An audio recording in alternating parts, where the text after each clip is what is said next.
Dr. Carl Whitmore slammed his clipboard against the nurse's station so hard, the sound cracked through the entire emergency room like a gunshot. Get that man sedated or get him out of my ER, I don't care which. The soldier in Bay 4 had already thrown two orderlies against the wall, shattered a blood pressure monitor, and was now pressing his back into the corner like a wounded animal ready to die fighting. Blood soaked through his uniform in three places. His hands were shaking. His eyes were somewhere else entirely, somewhere nobody in that building had ever been, and nobody wanted to go. Nobody moved toward him, and that is when she walked in. Before we go any further, if stories like this one speak to your soul, please subscribe to this channel and follow along until the very last word. Drop a comment and tell me what city you are watching from. I want to see how far this story travels. The night had been brutal before Mason Hale ever came through those doors. It was the kind of Tuesday in late November that felt like the city itself was holding its breath. The emergency room at Mercy General had already processed a 4-car pileup of construction worker with a rebar through his forearm and 2 cardiac cases back to back. The staff was running on cold coffee and stubbornness. Nurses moved between curtains with the quiet efficiency of people who had long since stopped flinching at blood. The overhead lights buzzed their usual indifferent hum. Somewhere near the back, a child was crying softly and a mother was whispering things that weren't quite prayers, but weren't quite anything else either. Hannah Reed was restocking a supply cart near the end of the hallway when the ambulance bay doors blew open. She didn't look up right away. Ambulance doors opening was not a sound that startled her. Not after 12 years. She continued counting gauze packets, her pen moving down the clipboard in her hand, her lips pressed together in the quiet concentration of someone doing a job they knew by heart. Then she heard it. Not a scream, not a crash. Something worse than both. A sound that lived somewhere beneath language, beneath reason. A sound that came from the throat of a man who was operating entirely on instinct and terror and something older than either one. She looked up. He was enormous. 6'3", maybe more, built like someone had stacked muscle on top of muscle and called it a human being. His uniform was desert tan, or it had been once before the blood got to it. There was a field dressing wrapped around his left thigh that was already soaked through, dark and heavy. His right arm hung at an angle that suggested something structural had gone wrong inside it. His face had a cut above the eyebrow that had bled down across his cheek and dried there so that he looked half-painted in something terrible. 2 paramedics were trying to guide him through the door. A third was on the radio speaking fast and low.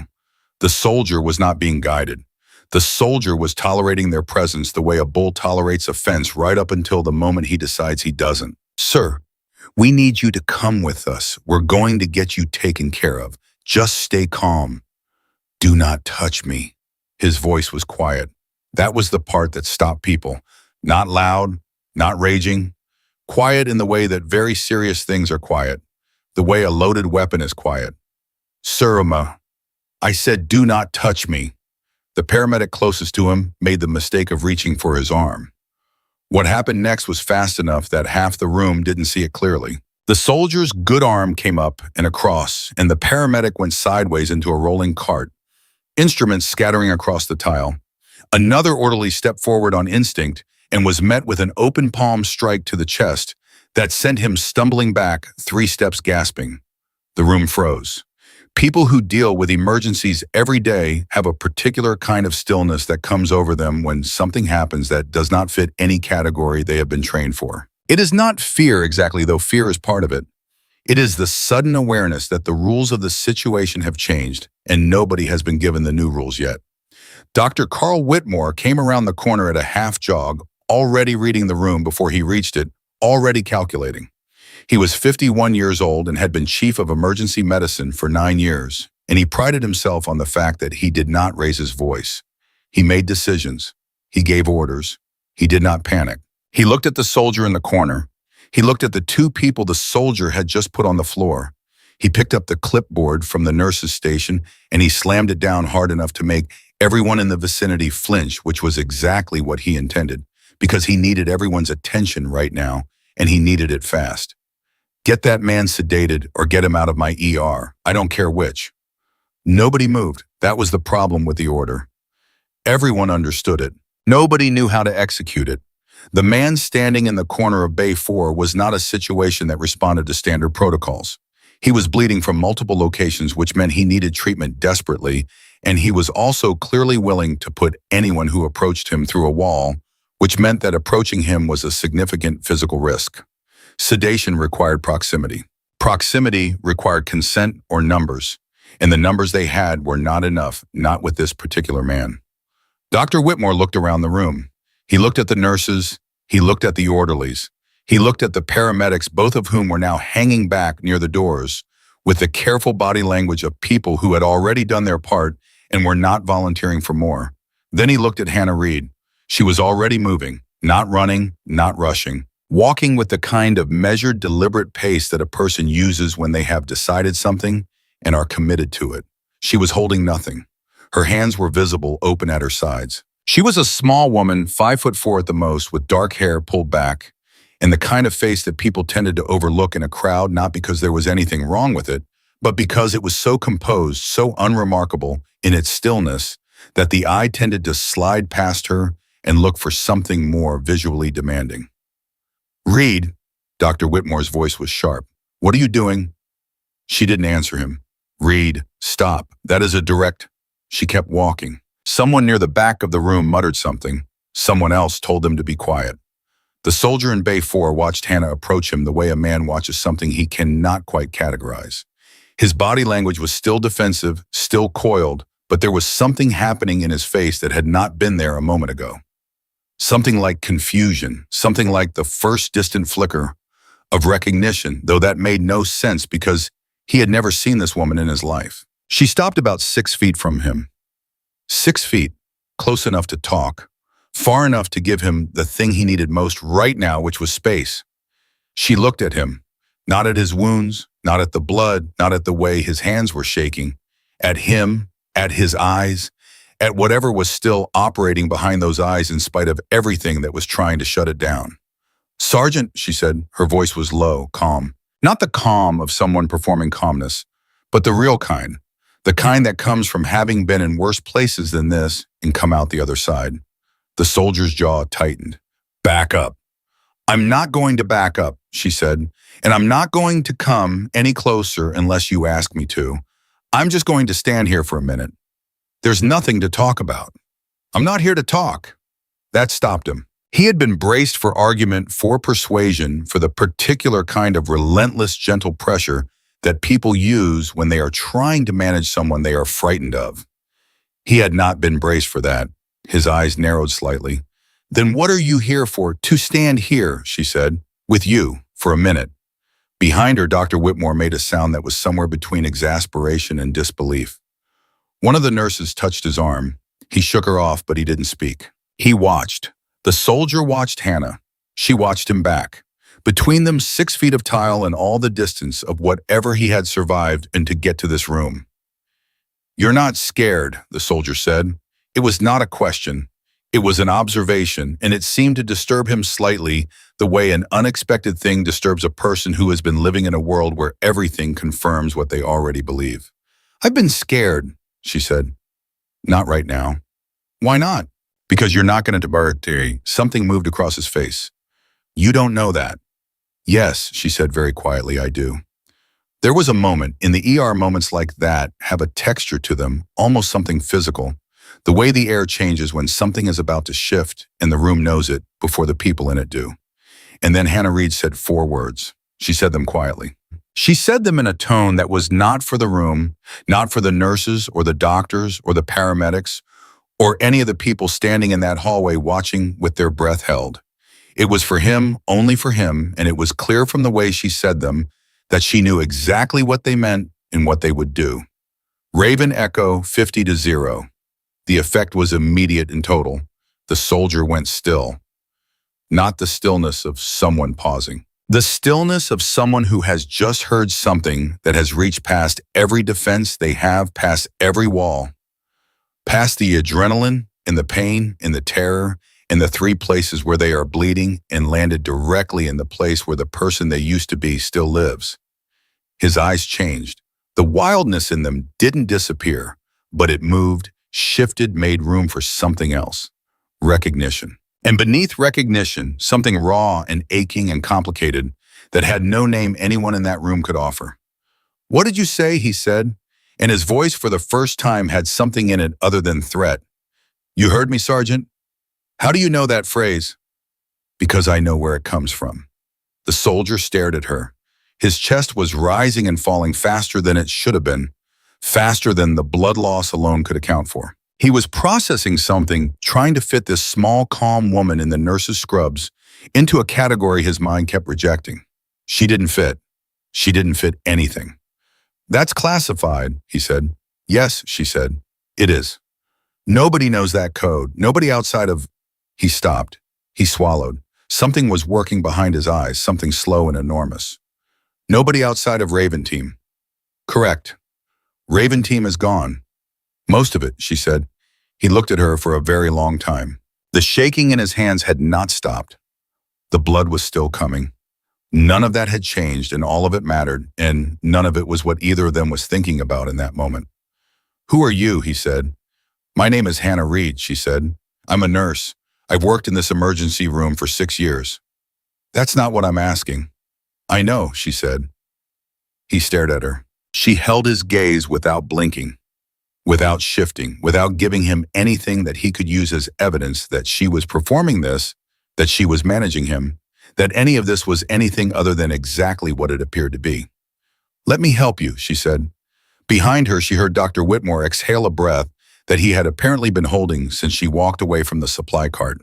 She heard someone whisper something she couldn't make out. She heard the child near the back of the ER still crying softly. She heard the hum of the lights and the beep of monitors and all the ordinary sounds of a place where people came to be put back together. The soldier looked at her hands. Open, empty. He looked at her face. "Just you," he said. "I'll need assistance." "Just you," he said again, and his voice had something in it now that had not been there before, something that was almost in spite of everything close to surrender. Not the surrender of defeat, the surrender of someone who has been fighting alone for so long that the possibility of trusting another person feels both terrifying and desperately, achingly necessary. "If anyone else comes near me, we're going to have a problem." "Understood," she said, and she stepped forward. She moved slowly, deliberately, narrating each motion before she made it, telling him what her hands were doing, before they did it the way you approach something that has been hurt badly enough to bite even the person trying to help. She reached for the field dressing on his thigh first because that was the one that was going to kill him if it went much longer. And she didn't ask permission, she just told him what she was doing and did it, and he let her. His jaw was clenched so hard she could see the muscle working in his cheek. His good hand gripped the edge of the gurney behind him until his knuckles went pale. But he let her work. Dr. Whitmore came to stand at the edge of the curtain. His voice was controlled, careful.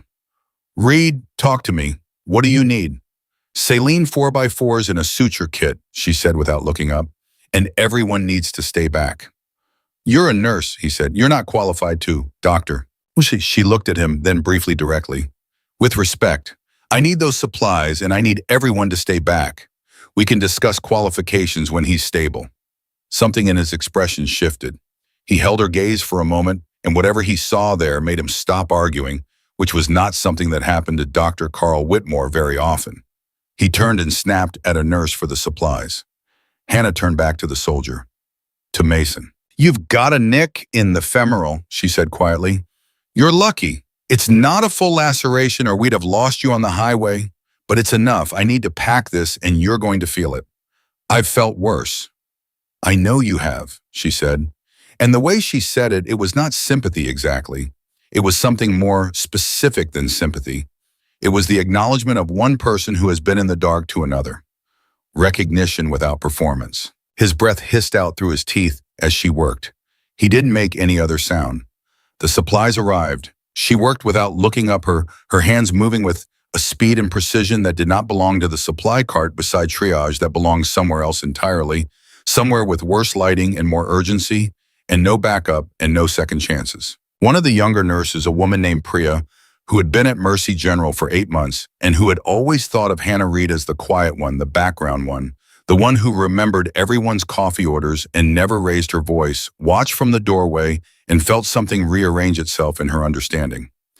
Dr. Whitmore watched too. He said nothing. The soldier Mason Hale sat on the edge of the gurney with his jaw clenched and his eyes fixed on some middle distance and let this small, calm woman do things to his wounds that should have sent him through the roof, and he bore it in silence. And every few minutes he would look down at her hands and then look away again, as though the looking cost him something he wasn't ready to spend. "How bad?" he said at one point. "The thigh is manageable," she said. "The arm has a fracture. We'll need imaging. You've also got 2 cracked ribs and something going on in your shoulder that I don't like. Can I walk out of here?" "Not tonight. Tomorrow. Ask me tomorrow." He was quiet for a moment. "Then the people they'll send, when they find out I'm here." "I know about the people they'll send." He looked at her then, really looked at her the way he hadn't let himself yet fully straight on. "What are you doing in an ER in Michigan?" She didn't answer immediately. She tied off a suture with 2 clean, efficient movements and reached for the next section of the wound. "Same thing you're doing," she said finally, "trying to get through the day." Something passed through his expression, something that was not quite a smile but was in the same family. "They'll come for me," he said, "and when they do, there's going to be trouble." "There's already trouble," she said. "We'll deal with that trouble when it arrives." He looked at her for another long moment. "Who sent you here to this hospital? To this city?" "No one sent me." "That's not how Raven works." "Raven is gone, Sergeant," she said. "I told you that." "You said most of it." She looked up at him. Her eyes were steady and dark and carried the particular weight of someone who has kept a secret so long that the keeping of it has become part of the architecture of who they are. "Yes," she said, "I did say that." He held her gaze. In the hallway, a monitor beeped. Someone's radio crackled. The child near the back of the ER had finally stopped crying. "So what do I call you?" he said. "Nurse Reed." She looked back down at her work. "Hannah is fine." "Mason," he said. And it was not an offer exactly, but it was something close to one. It was the word a man uses when he is not quite ready to trust, but is no longer willing to be entirely alone. "I know," she said. "Graduate First Class Mason Daniel Hale. 2 tours in Kandahar, 1 in Mosul, attached to the Raven operation for 14 months before the dissolution." She paused. "You were awarded the Silver Star, and then asked to pretend you weren't." The silence that followed that was enormous. "How?" he said. She didn't answer. She continued working her hands steady, her face composed, the overhead lights humming their indifferent hum. Outside, the curtain doctor, Carl Whitmore, stood very still and tried to reconcile the woman he thought he knew with the woman on the other side of that curtain, and found that he could not. He had worked alongside Hannah Reed for 6 years. He had signed her performance reviews. He had thanked her for her patience with difficult patients and occasionally been quietly condescending about the limits of her role in the particular way that certain physicians are condescending toward nurses without ever quite saying anything that could be pointed to directly. He had never once looked at her and seen what he was looking at now. She was not performing competence. She was not managing a situation. She was doing something that went so far beyond the job description on her hospital ID that the job description seemed almost embarrassing by comparison. Mason Hale, Sergeant First Class, a man who had put 2 paramedics and an orderly on the floor without significant effort, a man whose threat level the entire ER had assessed and backed away from in unison, was sitting on the edge of a gurney, letting a nurse stitch him up and asking her questions in a voice that had gone soft around the edges, in a way that combat-hardened men's voices do not go soft without reason. "You knew my unit," Mason said. Not a question. "Yes." "Then you know what happened?" "Yes." "And you know why I can't—" He stopped, swallowed. "Why certain people can't know I'm alive?" "Yes," she said, "I know exactly why." "And you still brought me in here, into a hospital, with records and cameras, and you were dying on the pavement." "Sergeant," she said simply, "the rest of it can be managed." He stared at her. "You sound very sure of that." "I am very sure of that." "What makes you—" "Because I've managed worse," she said, "and because I know who to call and what to say when the people you're worried about come through that door." She looked up at him one more time, briefly, directly.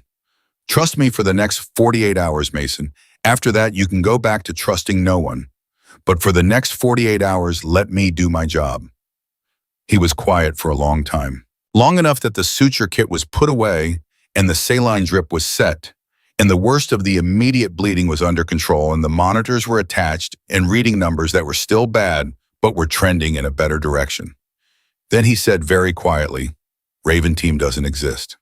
"No," she agreed. "The operation was classified above top secret." "Yes, there are maybe 6 people alive on this planet who know that phrase you used." She said nothing. "And one of them," he said, "is working the supply cart in an ER in Michigan." She checked the reading on the monitor beside him, made a note on the chart that had appeared at some point in the last hour, adjusted the drip slightly. "Get some rest," she said. "I'll be back to check on you in 20 minutes. She moved toward the curtain. "Hannah?" She stopped. "Thank you," he said. She didn't turn around. "You can thank me when you're standing up straight," she said, and she walked out. Dr. Whitmore was waiting for her. His arms were crossed. His expression was the expression of a man who has just realized that the ground he has been standing on is not quite what he thought it was, and who is not entirely sure how to feel about that. "I need an explanation," he said. "You need imaging on the fracture," she said, "and a surgical consult on the shoulder. I'll write up my assessment." "Read Dr. Whitmore." She looked at him steadily. "He's stable for now. The next 8 hours are going to tell us a lot about the shoulder, and there may be internal bruising we haven't seen yet. I'd like to be the primary point of contact for his care while he's here." "You're a nurse." "Yes," she said. "I am." He stared at her. She stared back. In the background, Priya was writing something on a chart and trying very hard to look like she was not listening to every word. "Who are you?" Dr. Whitmore said. And unlike the question Mason had asked, this one did not have the same weight behind it. He was not asking about Raven Team or classified operations or a world he didn't know existed. He was asking something simpler and somehow more unsettling. He was asking how he had worked beside someone for 6 years and apparently known almost nothing about them. Hannah Reed looked at him for a moment. Then she picked up her clipboard. "I'm the nurse," she said. "I'll have that assessment to you in 10 minutes. And she walked back toward the supply cart where she had been counting gauze packets when the ambulance doors blew open, and she picked up her pen, and she continued counting. Behind her, the ER resumed its ordinary chaos. Monitors beeped. Someone's radio crackled. The lights hummed their indifferent hum. And in Bay 4, behind a blue curtain, a soldier who had survived things that would have destroyed most people lay with his eyes open and his hands finally still staring at the ceiling and thinking about a woman who knew a code that should not exist in this building, in this city, in this ordinary and relentless and human place. He thought about the way her hands had not shaken once. He thought about the way she had walked toward him when everyone else had backed away. He thought about what she had said. "Trust me for the next 48 hours. He closed his eyes for the first time in longer than he could remember in a room that was too bright and too loud and smelled like antiseptic and not like anything he recognized. He felt something loosen in his chest. Something that had been clenched for a very long time. Not safety, he did not quite believe in safety anymore, but something adjacent to it, something that lived in the same neighborhood. He breathed in, he breathed out. He let himself just barely begin to rest. 20 minutes. She had told him 20 minutes, and she meant it. Hannah moved through the ER with her clipboard and her silence, and the staff parted for her in a way they had never parted for her before. Not because anyone had said anything, not because anything had been formally announced or explained, but because human beings are perceptive creatures when something important has shifted, even when they cannot name what shifted or why. And every person in that hallway had watched what happened in Bay 4 and was now quietly recalibrating everything they thought they understood about the woman walking past them. Priya fell into step beside her near the medication station. She was 26 years old and had the kind of face that showed everything she was thinking, whether she wanted it to or not, and right now her face was showing approximately 15 different things at once. "Hannah," she said. "Not now, Priya. I just want to." Later. Priya stopped walking. She watched Hannah move to the supply station, pull what she needed with efficient, unhesitating hands, and head back toward Bay 4. She stood there for a moment with her mouth slightly open and then closed it and went back to her own work because there was nothing else to do. Dr. Whitmore was on the phone when Hannah passed his office. She could hear him through the glass, his voice low and careful in the way it got when he was talking to someone he needed something from. She caught the word unusual in the word situation, And then she was past the glass and it didn't matter. What mattered was the monitor reading she had seen 20 minutes ago, and the way Mason's color had been. And the shoulder was the thing she was thinking about because the shoulder had the look of something that had been damaged more than once, damaged and imperfectly healed, and then damaged again. And that kind of compounding injury had a way of hiding its worst intentions until the worst possible moment. She came through the curtain and he was awake. Of course he was awake. She would have been surprised if he weren't. He was watching the curtain when she came through it, which meant he had been watching it since she left, which meant he had not rested at all, which was both predictable and unfortunate. "Your color is better," she said. "I don't care about my color." "I know you don't." She checked the drip, checked the monitor, made a note. "How's the pain? Manageable?" She looked at him directly. On a scale of 1 to 10. He looked back at her with the flat expression of a man who found that question genuinely tedious. "I've had a knife in my side for 11 hours, Hannah. Whatever number you want me to say, I'll say it." 11 hours, she said, not an exclamation, just a repetition, letting the number sit in the air between them.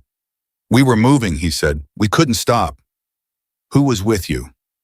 Something closed in his expression. It happened fast, a door shutting, a light going off behind his eyes. "That's not a conversation we're having." "I'm not asking for the mission," she said. "I'm asking because it affects your treatment. If there are other people out there." "There aren't," he said. And the way he said it, those two words, they carried a weight that made the air in the small, curtained space feel heavier. Hannah looked at him for a moment. She did not push it. "The shoulder," she said. "It's been injured before. More than once."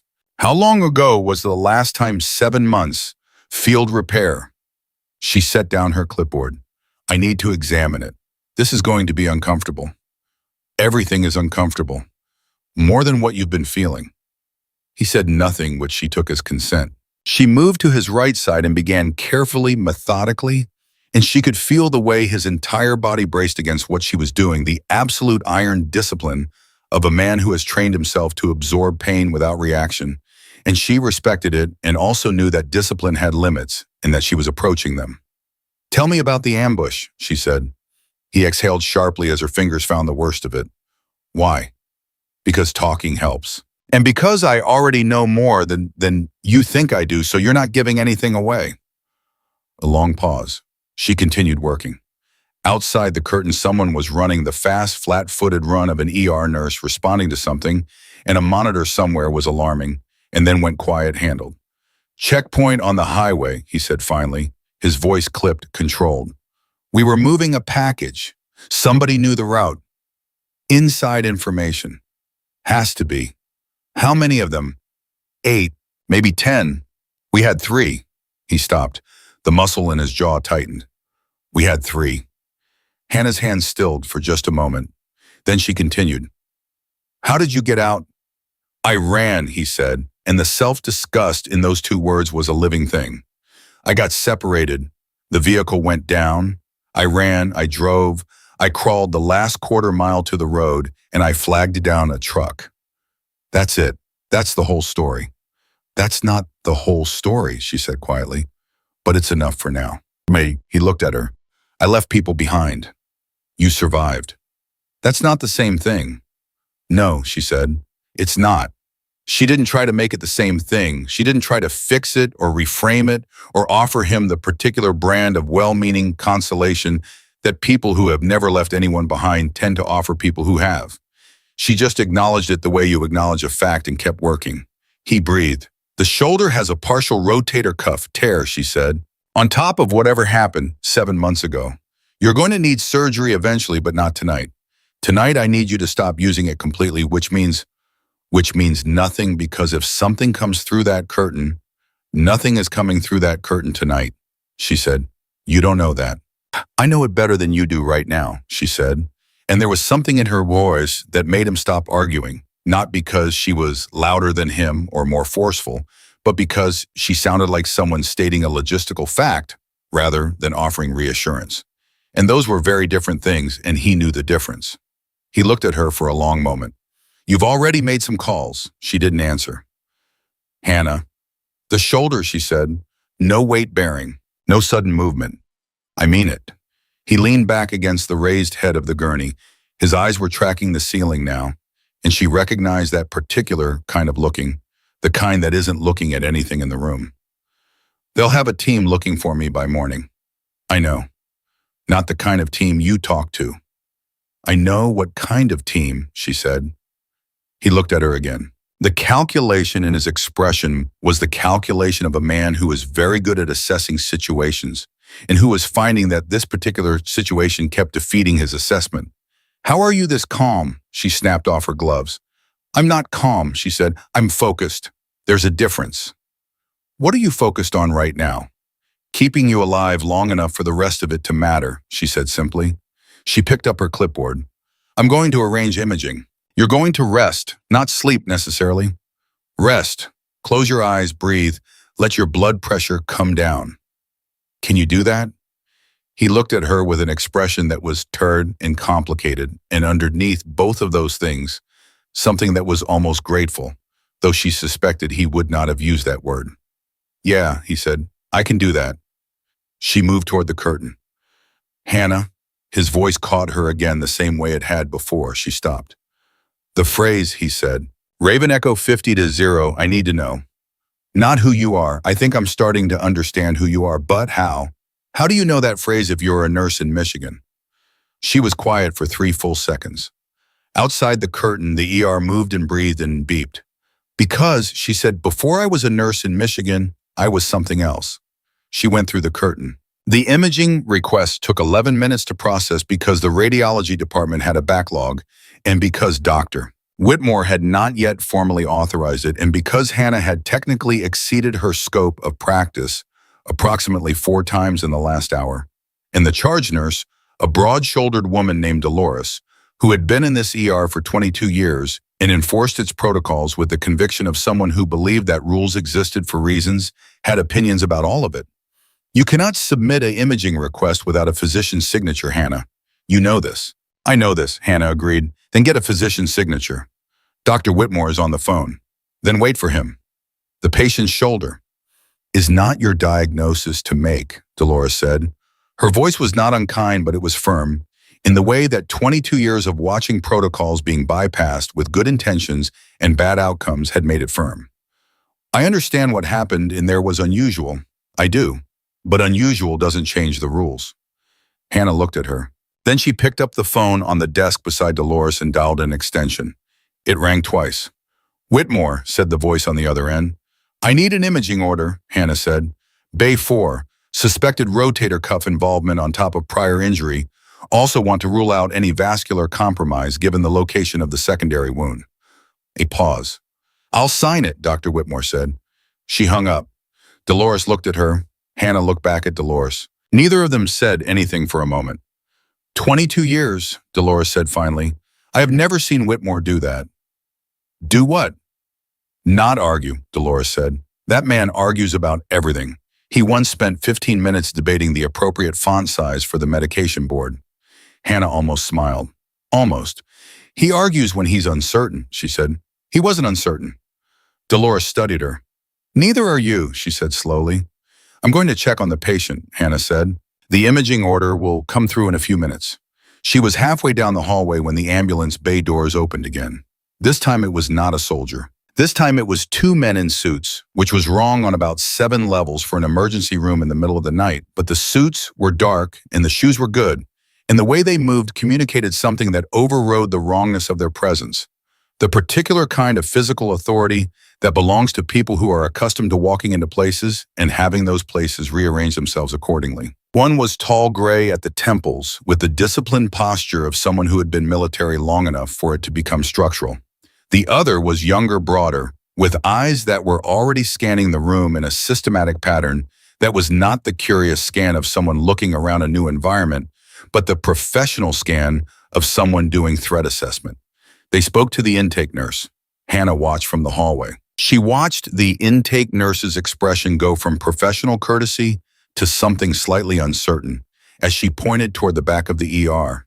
She watched the 2 men thank her with the smooth efficiency of people who have perfected the mechanics of being thanked in return for nothing. They were looking for Mason. Hannah moved. She went around the long way through the medication corridor, coming out near the supply station, 2 curtain bays ahead of bay 4. She slipped into bay 4 from the side and came through the curtain quietly. Mason was not resting. He was sitting up, his eyes already on the curtain, and the change in him from 10 minutes ago was significant. His body language had reset entirely. The careful loosening she had watched happen over the last hour was gone, and what was there instead was the thing that had come through the ambulance doors, the coiled readiness, the absolute alertness of a man whose system had been trained to answer specific signals with a specific response. 2 men, he said. Suits, just came in. I know, she said. I saw them. They're not here for treatment. No, she came to stand beside the gurney.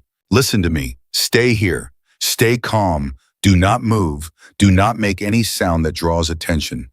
Can you do that? Hannah, can you do that, Mason?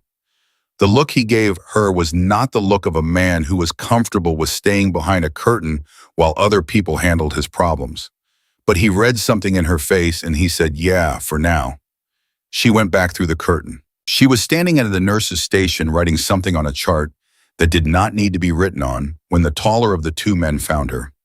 She did not look up immediately. She let him approach.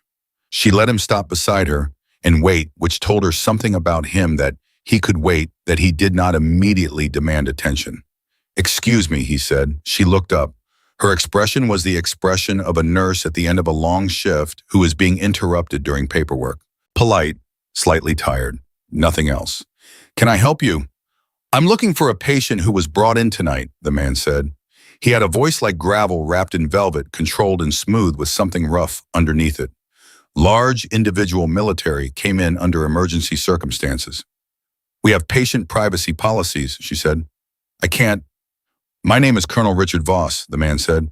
He produced an ID.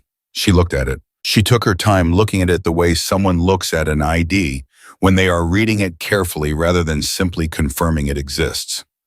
I'm authorized to access information regarding any active or former military personnel in connection with an ongoing federal security matter.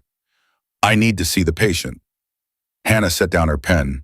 She looked at Colonel Richard Voss with the same steady, unhurried attention she had given Mason Hale when she had walked toward him across the ER floor. Colonel, she said, this is a medical facility. Federal authorization or not, the patient's physical condition determines access to him right now. And I am telling you as the medical professional currently managing his care that he is not stable enough for questioning. That is not a policy. That is a clinical determination. Voss looked at her. His expression had the quality of a man who was recalibrating. Not dramatically, just subtly, the way a person shifts their weight when they realize the ground has a slight grade to it that they did not initially account for. And you are, he said. Hannah Reed. I'm the nurse who stopped your patient from bleeding out an hour ago. She held his gaze. You're welcome, by the way. Something moved in Voss's eyes, not quite respect, not quite its opposite. Something in between the careful assessment of a man who has encountered an unexpected obstacle and is deciding whether it is a real obstacle or a manageable one. Miss Reed, I understand your concern for the patient's well-being. I share it, believe me. But the individual in question is connected to a matter of significant national security, and you need to speak with the attending physician, she said, Dr. Carl Whitmore. His office is at the end of that corridor. I'll let him know you're looking for him. I'd rather speak with the patient directly. I know you would, she said pleasantly. Dr. Whitmore's office, end of the corridor. Voss studied her for another moment. Then he nodded once, the minimal acknowledgement of a man who is choosing to comply while making clear that compliance is a choice he is making and not a limitation he is operating under, and he walked toward the corridor she had indicated. His partner had been standing 6 feet back, watching. He watched Hannah now. She looked at him. He looked away first. She picked up her pen and went back to the chart that did not need to be written on. Her hands were steady. 40 seconds later, Dr. Whitmore came out of his office with Voss beside him and the expression of a man who had just been handed a problem he did not ask for and was not sure what to do with. He was talking, gesturing, doing the thing he did when he was trying to maintain authority while simultaneously being overwhelmed, which was use precise medical language as a kind of shield. The patient is not in a condition that allows for, Doctor, I appreciate your thoroughness, I genuinely do, but this falls under executive order. In my ER, executive orders don't supersede patient safety protocols. Hannah stepped into the corridor. Both men looked at her. Carl, she said. She had never called him Carl in 6 years. She had always said Dr. Whitmore, the full thing as protocol required as the hierarchy of the room required. The words stopped him mid-sentence. Can I speak with you for a moment? He blinked. Now is not now, she said. He looked at her. Something in her face made him stop negotiating with Voss, turn, and follow her 6 steps down the corridor to where the conversation couldn't be easily heard. His expression when he turned to face her was the expression of a man who was operating at the edge of his patience. Hannah, I don't know what is happening tonight, but I need you to understand that this man has federal— I know what he has, she said quietly, and I need you to stall him. 15 minutes. Tell him whatever you need to tell him. Paperwork, authorization forms, hospital administration, anything. 15 minutes. Whitmore stared at her. Stall him. A federal. 15 minutes, Carl. After that, I will explain everything, I promise you. She held his gaze. Do you trust me? The question surprised him. She could see it. In 6 years, she had never asked him that. She had never needed to ask him anything. She had simply done her job and gone home. He looked at her for a long moment. 15 minutes, he said. She turned and went back toward Bay 4. Mason was on his feet when she came through the curtain. He had disconnected the drip himself neatly, with the practiced efficiency of someone who has dealt with field wounds before. He was standing with a weight off the injured leg, his good arm at his side, his face set with the particular resolution of a man who has decided. I heard voices, he said. Voss, she said. The name hit him like something physical. His expression changed in a way that was fast and complicated and told her everything she needed to know about the history between those two names in the same room. Richard Voss. You know him. He was the one who gave the order, Mason said. His voice had gone flat, the flatness of something compressed past its natural state. The operation, the dissolution, he was the one who signed it. Hannah looked at him. What kind of order? Mason met her eyes. And what she saw in them, in this man who had walked through the ambulance doors bleeding and fighting and refusing every hand that reached toward him, was not fear. It was something colder than fear and more specific. It was the look of a man who has been betrayed by someone with authority over him and has spent a long time thinking about what he would do if he were ever in the same room with that person again. The kind of order, Mason said carefully, that makes people disappear. Hannah was quiet for exactly 2 seconds. Then she said, Sit down, Mason. Hannah, sit down. But her voice was not loud. It was the voice she had used when she told him she was not going to back up the voice that came from somewhere that had nothing to do with volume. I heard you. I understand what you're telling me. Now you are going to sit down and you are going to let me think because I need 30 seconds and your adrenaline is spiking and your shoulder cannot take what your adrenaline is currently suggesting you do with it. He sat. She stood in the middle of the small curtained space and she thought. She thought about Voss in the corridor and Whitmore stalling him and the 15 minutes she had bought and what she could do with 15 minutes and what she knew about Richard Voss that he did not know she knew. And there was quite a lot in that category, quite a lot more than he would have expected from a nurse at a hospital in Michigan. And that asymmetry was the only leverage she had right now, and she needed to use it correctly. When the dissolution order was signed, she said, still thinking, speaking almost to herself, was it documented? Mason's eyes sharpened. What? The order, was it put in writing? Official documentation, signatures, the chain of authorization. Everything classified at that level has documentation. Who holds it? It would be— He stopped. She could see him working it out in real time, following the same thread she was pulling. It would be Voss or someone above him. But it exists. Yes.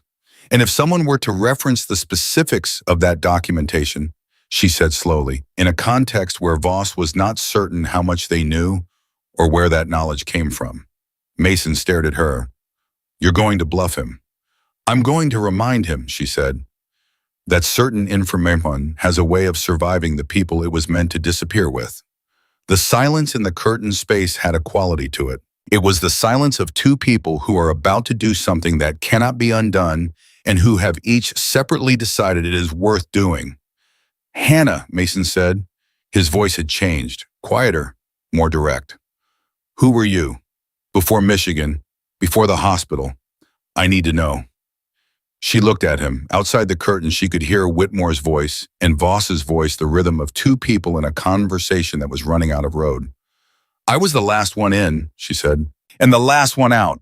She picked up her stethoscope. That's enough for right now. She went through the curtain. Colonel Richard Voss was standing in the hallway with the controlled impatience of a man who has been managed and knows he has been managed and does not appreciate it.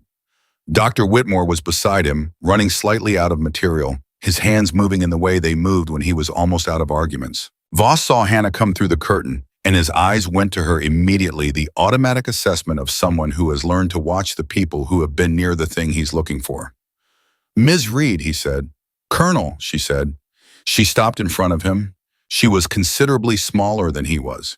She did not appear to notice or care. We need to talk. I've been waiting to talk. Not here, she said. Somewhere quiet, just you and me. She paused. I think you'll want it that way.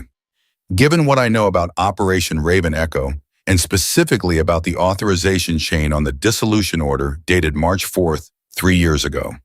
The hallway was not loud, but in the moment that followed what Hannah said, it became much quieter than it had been, in the particular way that a space becomes quieter when one person has said something that has put another person's entire body on high alert. Voss looked at her. Really looked at her. And Hannah Reed, nurse, quiet one, background and presence. The woman who remembered everyone's coffee order and never raised her voice looked back at him and did not blink. Somewhere quiet, she said again. And then we're going to have a very specific conversation about what happens next. The supply room at the end of the East Corridor was not designed for conversations like this one. It was 8 feet by 10 feet, lined with shelves lit by a single overhead light that flickered slightly when the building's HVAC system kicked on. There were no chairs. There was a step stool in the corner and a folding table pushed against one wall that served as a staging area for bulk deliveries. None of that mattered. What mattered was that it was away from the hallway, away from the nurse's station, away from the curtain behind which Mason Hale was sitting with his jaw set and his good hand clenched against his knee, and that was the only qualification Hannah had required. She closed the door. Voss stood in the center of the small space with his hands at his sides and looked at her with the particular expression of a man who is very good at his job and has just encountered a variable he did not account for.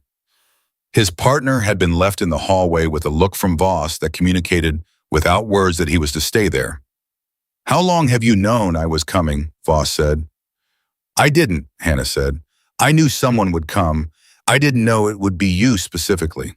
But you know who I am. Yes. And you know about the dissolution order. I know about the dissolution order, she said. I know about the authorization chain. I know about the 3 signatures required and the 2 that were obtained under circumstances that would be difficult to characterize as entirely voluntary. And I know about what happened in the 72 hours after that order was executed, which is the part I suspect you're most concerned about right now. Voss was quiet. His face gave very little away, which was a skill. She recognized it as a skill the same way she recognized his breathing pattern and the slight tension in his left shoulder, and the way his eyes had done one fast, involuntary move toward the door when she said the words 72 hours. Trained stillness over untrained reaction. She knew the combination well because she had spent years developing it in herself. You're going to tell me who you are, he said. It was not a question. It was a man repositioning. I think you're starting to figure that out, she said. Raven team was 6 people, Voss said. His voice had changed, not softer, more precise. The voice of someone narrowing focus. 5 of them are accounted for. Accounted for is an interesting phrase, Hannah said, given what accounted for means in this context. Something moved in his face. The first real thing. You were the medic, he said. Yes. Reed. He turned the name over slowly like he was checking it for weight. We had a Reed on the team roster. First name listed as H. We assumed, he stopped. We were told the team was all male. You were told what you were meant to be told, Hannah said. That was the point. Voss looked at her with something that was finally unmistakably close to genuine surprise.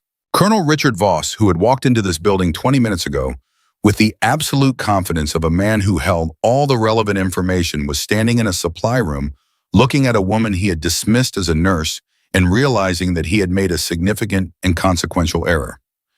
"You've been here 6 years," he said. "Yes." "Active cover."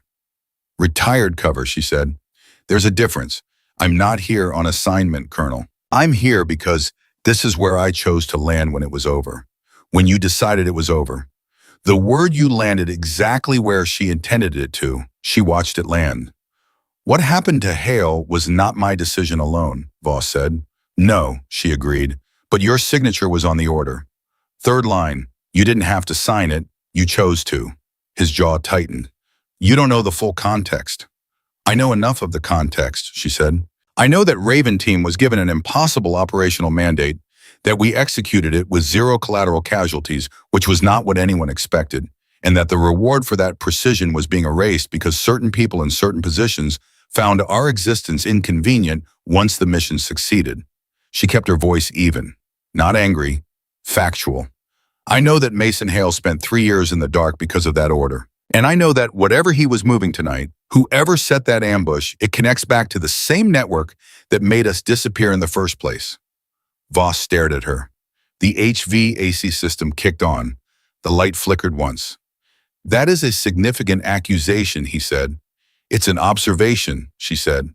"Accusations come with evidence. I'm simply noting what I know and asking you to consider whether your interest in Mason Hale tonight is about protecting him or about managing what he knows." The silence that followed was the most informative silence of the entire conversation. It lasted 4 seconds. In 4 seconds, Hannah learned more about Richard Voss's actual intentions than she could have learned from an hour of direct questioning, because it was the silence of a man who was not immediately denying something he should have immediately denied. "I need to speak with him," Voss said finally. "I know you do. And you're going to let me." "I'm going to facilitate a conversation," she said, "under specific conditions. You don't set conditions for a federal colonel." Her voice was calm and final. "You can walk out of this room and try to get to him another way. You will not succeed tonight because this building has protocols that will take you at minimum 4 hours to navigate through official channels, and in 4 hours a great many things can happen, including Mason Hale making certain calls to certain people who would find the details of the March 4th order very interesting reading." She paused. "Or we can agree on conditions and you can speak with him in a controlled environment with me present and walk out of here tonight with whatever you actually came here for." Another pause. "What did you come here for, Colonel?" Voss looked at her for a long time. She had seen men make decisions before. She had seen them made in the field under fire in rooms like this, under pressure in the quiet of a moment, when there was no good option and the least bad one had to be chosen quickly. She recognized the particular quality of this moment. She let it breathe. "He has something," Voss said finally. "Something he was carrying. It wasn't on him when the paramedics brought him in, which means either he lost it in the ambush or he concealed it before he lost consciousness." He stopped. "I need to know which." Hannah looked at him. "And if he lost it in the ambush, then we have a problem that extends considerably beyond this ER. And if he concealed it, then I need it," Voss said simply, "and so does he for different reasons." Hannah thought about Mason's face when she had come back through the curtain after sending Voss to Whitmore's office. The way his eyes had tracked the curtain. The way his good hand had been pressed flat against the gurney in a specific position, deliberate, and still that she had noticed but not commented on. She thought about what a man does in the dark with 11 hours of highway and a wound that should have stopped him and didn't when he is carrying something he cannot lose. "Give me 10 minutes, she said. She left him in the supply room. Priya was in the hallway when she came out, and the look on Priya's face was the look of someone who had been trying to find a reason to be in this hallway for the last 20 minutes, and had finally manufactured one involving a clipboard. "Hannah." Priya's voice was low urgent, the voice of someone trying to be subtle while being constitutionally incapable of subtlety. "Who are those men? Dolores said one of them is military. Is this about the patient in Bay 4? What's going on?" "I need you to do something for me," Hannah said. Priya blinked. "Okay. I need you to go to the nurse's station and pull the intake log for the last 6 hours. Anyone who has accessed Bay 4's monitoring data, any external inquiries about patients matching a certain physical description, any unusual system access. Can you do that?" Priya stared at her. You think someone here is... I think information moves faster than it should sometimes, and I want to understand how, Hannah said. That's all. Can you do it?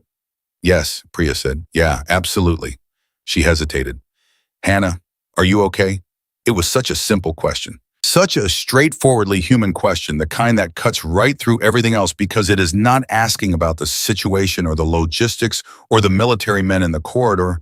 It is asking about the person. Hannah looked at her. 26 years old, 8 months in this ER face like an open book. She had not asked for any of this. She had shown up to work tonight expecting a Tuesday. I'm fine, Hannah said. Thank you, Priya. She went to Bay 4. Mason was not on the gurney.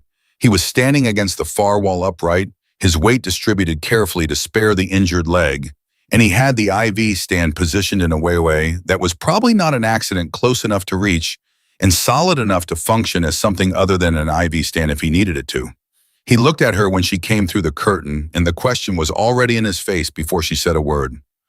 Voss told me what he came for, she said. Mason's expression didn't change, but something shifted behind it. And he says you were carrying something, that it wasn't on you when the paramedics brought you in. The silence was brief and very specific. Mason. Who else knows he's here? Mason said. His partner's in the hallway. Whitmore knows he's in the building. That's it. The partner's name is Carver, Mason said. Evan Carver. He's not just security, Hannah. He's the one who ran the ground operation on the dissolution. He's the one who was there when he stopped. His hand went flat against the wall beside him, pressing there. He's the one who was there when 2 of my team didn't make it out. The air in the curtained space changed quality. It did not get louder. It got denser. He was there, Hannah said carefully. He was there, Mason said. And it wasn't enemy fire. Hannah looked at him for 3 full seconds. She was absorbing what he had just told her, not dramatically, not with visible reaction, the way she absorbed everything by letting it move through her and settle into the place where things that mattered were stored and processed and eventually acted on. Does Voss know you know that? She said. I don't know what Voss knows. Does Voss know that Carver was there? Mason's eyes sharpened. That, he said slowly, is the right question.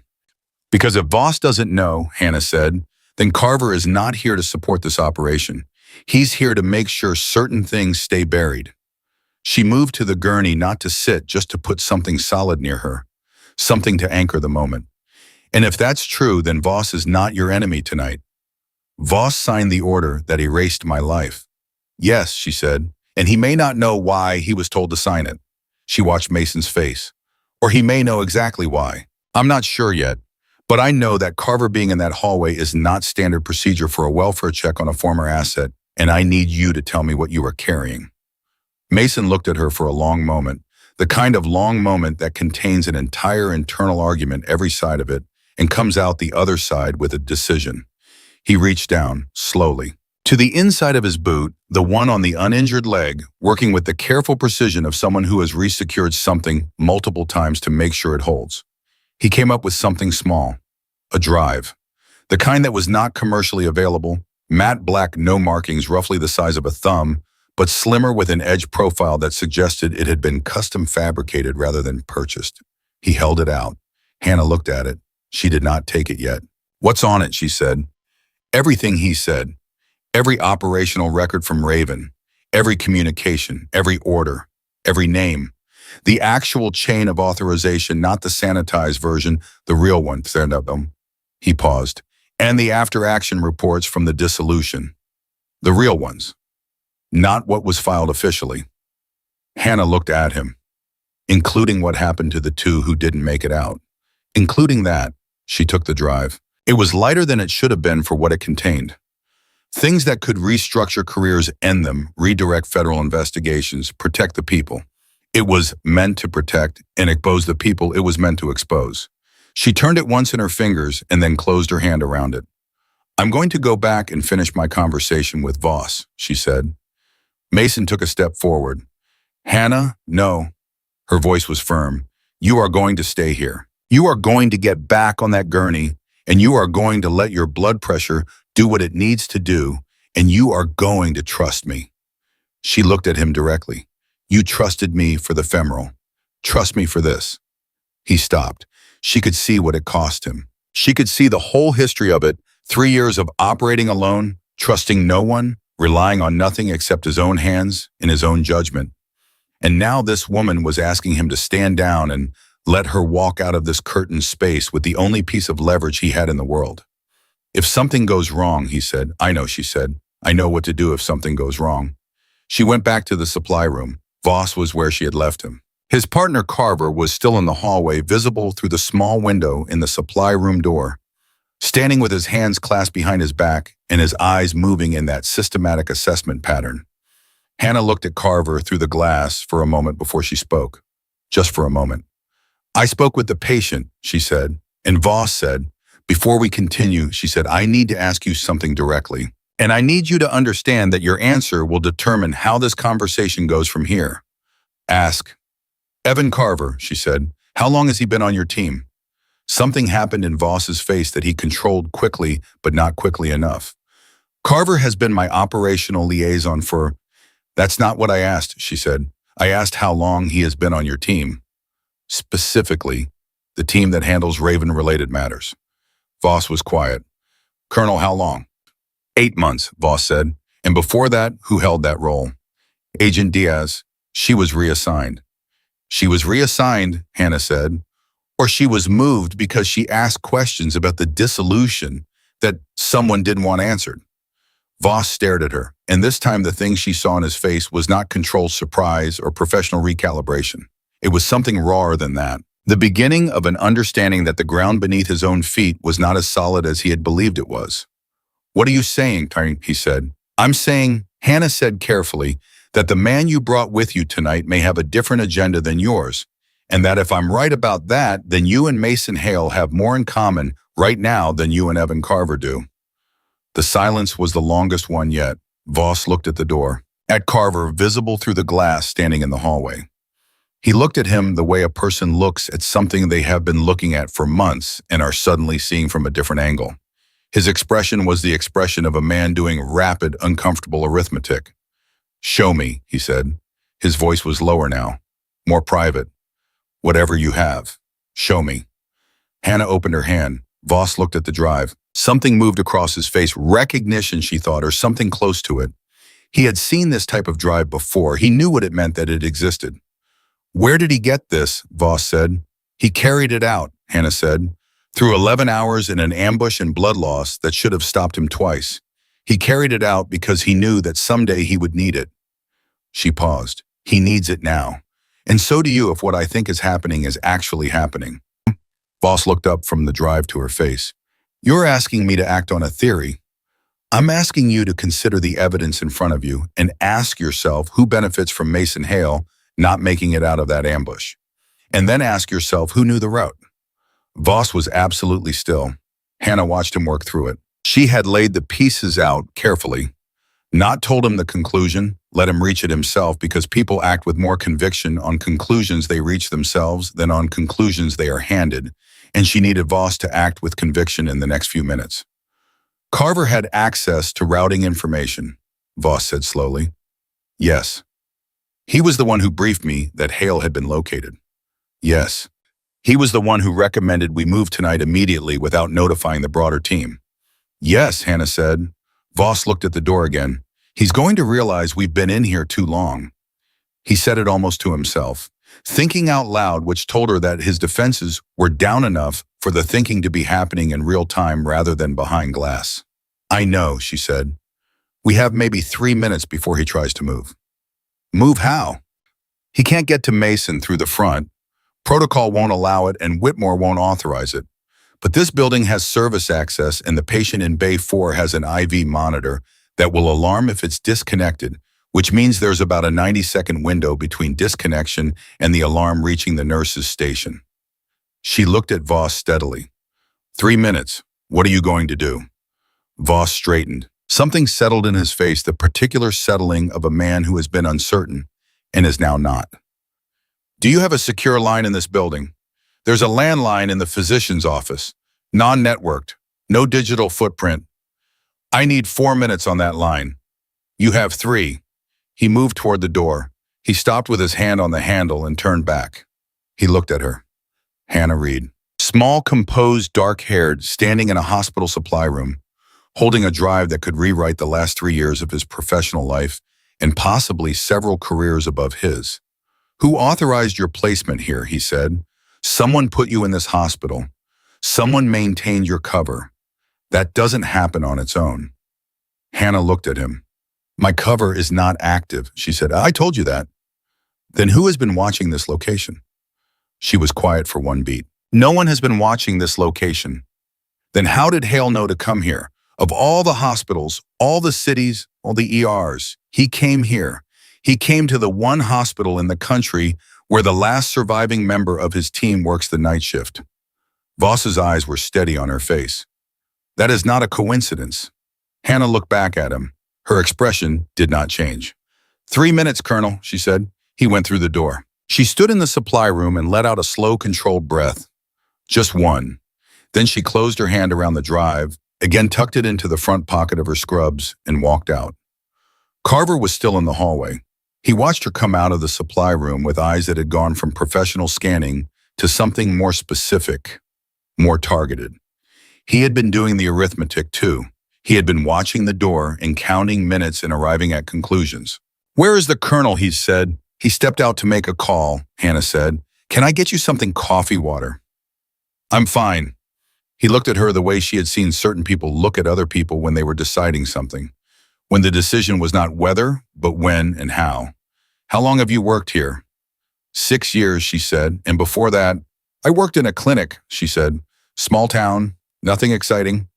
She held his gaze with the pleasant, uncomplicated expression of a woman who has been asked this question before and has answered it before and has no reason to answer it any differently tonight. You must have seen a lot, Carver said, working in a place like this. You see everything in an ER, she said agreeably. Was there something you needed? I can let Dr. Whitmore know you're still waiting. I'll wait for the Colonel, he said. Of course. She walked toward the nurse's station. She did not hurry. She felt his eyes on her back the whole way, and she did not alter her pace or her posture by a single degree. Priya was at the nurse's station.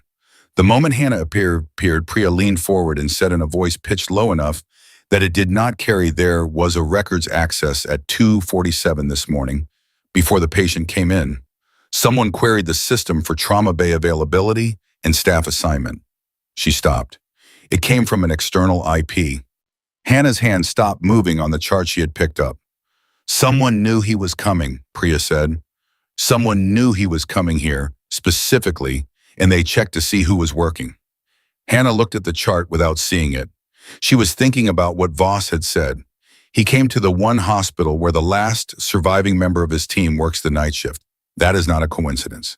And she was thinking about something else, something that rearranged the entire architecture of the night. Because if someone had queried this hospital system before Mason arrived, if someone had checked the staff assignment for the trauma bay, then one of two things was true. Either someone had sent Mason to her deliberately knowing she was here, knowing what she was, or someone had checked the staff assignment for an entirely different reason, to make sure she was here, not to help Mason, to be in the same place as Mason. She set the chart down. Priya, she said, her voice was very calm. Go to Bay 4 right now. Don't run. Walk normally. Tell the patient, and I need you to use these exact words. Tell him that the echo is clear and to hold position. Can you say that back to me? Priya blinked. The echo is clear and to hold position. Good. Go now, walk. Priya went. Hannah turned around. Carver was no longer in the hallway. She moved, not running. Fast walking, the fastest version of not running toward the east corridor where the service access was, because she had told Voss 3 minutes and those 3 minutes were up. And Carver had done the arithmetic and reached his conclusion and was now acting on it. She came around the corner and she saw him. Halfway down the service corridor, hand on the door that connected to the secondary access for the trauma bays. He had a key card that should not have worked on that door, and he was sliding it through the reader. The door began to open. Hannah did not hesitate. Carver, she said. He turned. She was holding nothing. Her hands were open and visible, exactly as they had been when she walked toward Mason Hale, across the ER floor 3 hours ago. But the look on her face was not the same look. The look on her face was the look of someone who has run out of the kind of patience that comes with choices. "Step away from the door," she said. He smiled. It was the smile of a man who is not afraid of a small woman in scrubs telling him to step away from a door. It was the smile of a man who has done a physical assessment and arrived at a conclusion that was about to become the most consequential mistake of his evening. "Ms. Reed," said, "you should go back to your nurse's station." "Step away from the door," she said again. Exactly the same tone, exactly the same volume. He moved toward her instead, and Hannah Reed, who had not raised her voice once in the entire length of this night, who had walked toward a bleeding soldier when everyone else walked away, who had stood down a federal colonel with a drive in her pocket and a phrase that shouldn't exist in an ERR in Michigan, shifted her weight. She shifted it in the particular way that a person shifts their weight when they are not planning to move backward. "Last time," she said, Carver was not a small man. He had the build of someone who had spent a deliberate and consistent number of years making himself difficult to stop broad through the chest and shoulders with the kind of physical confidence that comes not from ego, but from experience, from having tested the body against real resistance and found it sufficient. He moved toward Hannah with the controlled ease of someone who had already done the math and was simply executing the result. He was still smiling when she hit him. It was not a wide movement. It was not dramatic. It was the kind of movement that people who have not been trained to fight never recognize as a strike until after it has landed, because it comes from such a small adjustment of the body, such an economical shift of weight and angle, that it looks almost accidental until the person on the receiving end of it is trying to remember how they ended up against the wall. Carver's back hit the quarter wall with enough force to knock the air from his lungs. He stayed upright, which told her he was better than average, and he came off the wall fast, which told her he was also experienced enough not to be rattled by the first contact. He reassessed in real time, his eyes changing, the smile gone entirely now, replaced with something focused and cold. "Who are you?" he said. "I told you who I am," Hannah said. She had not moved from her spot. Her hands were still open. Her breathing had not changed. "I'm the nurse." He came at her again differently, this time lower and faster, the adjustment of someone who has recalculated. She moved to the side, let his momentum carry him past her, and put her elbow into the back of his shoulder with precise, deliberate force, targeting the joint, not trying to break it, trying to make it report to his brain as something that needed immediate attention. He went to one knee. He stayed there for exactly 1 second. Then he reached into his jacket. Hannah was already moving. She caught his wrist with both hands before the weapon cleared the holster, twisted in the way that has nothing to do with strength and everything to do with geometry, and the gun hit the floor and slid.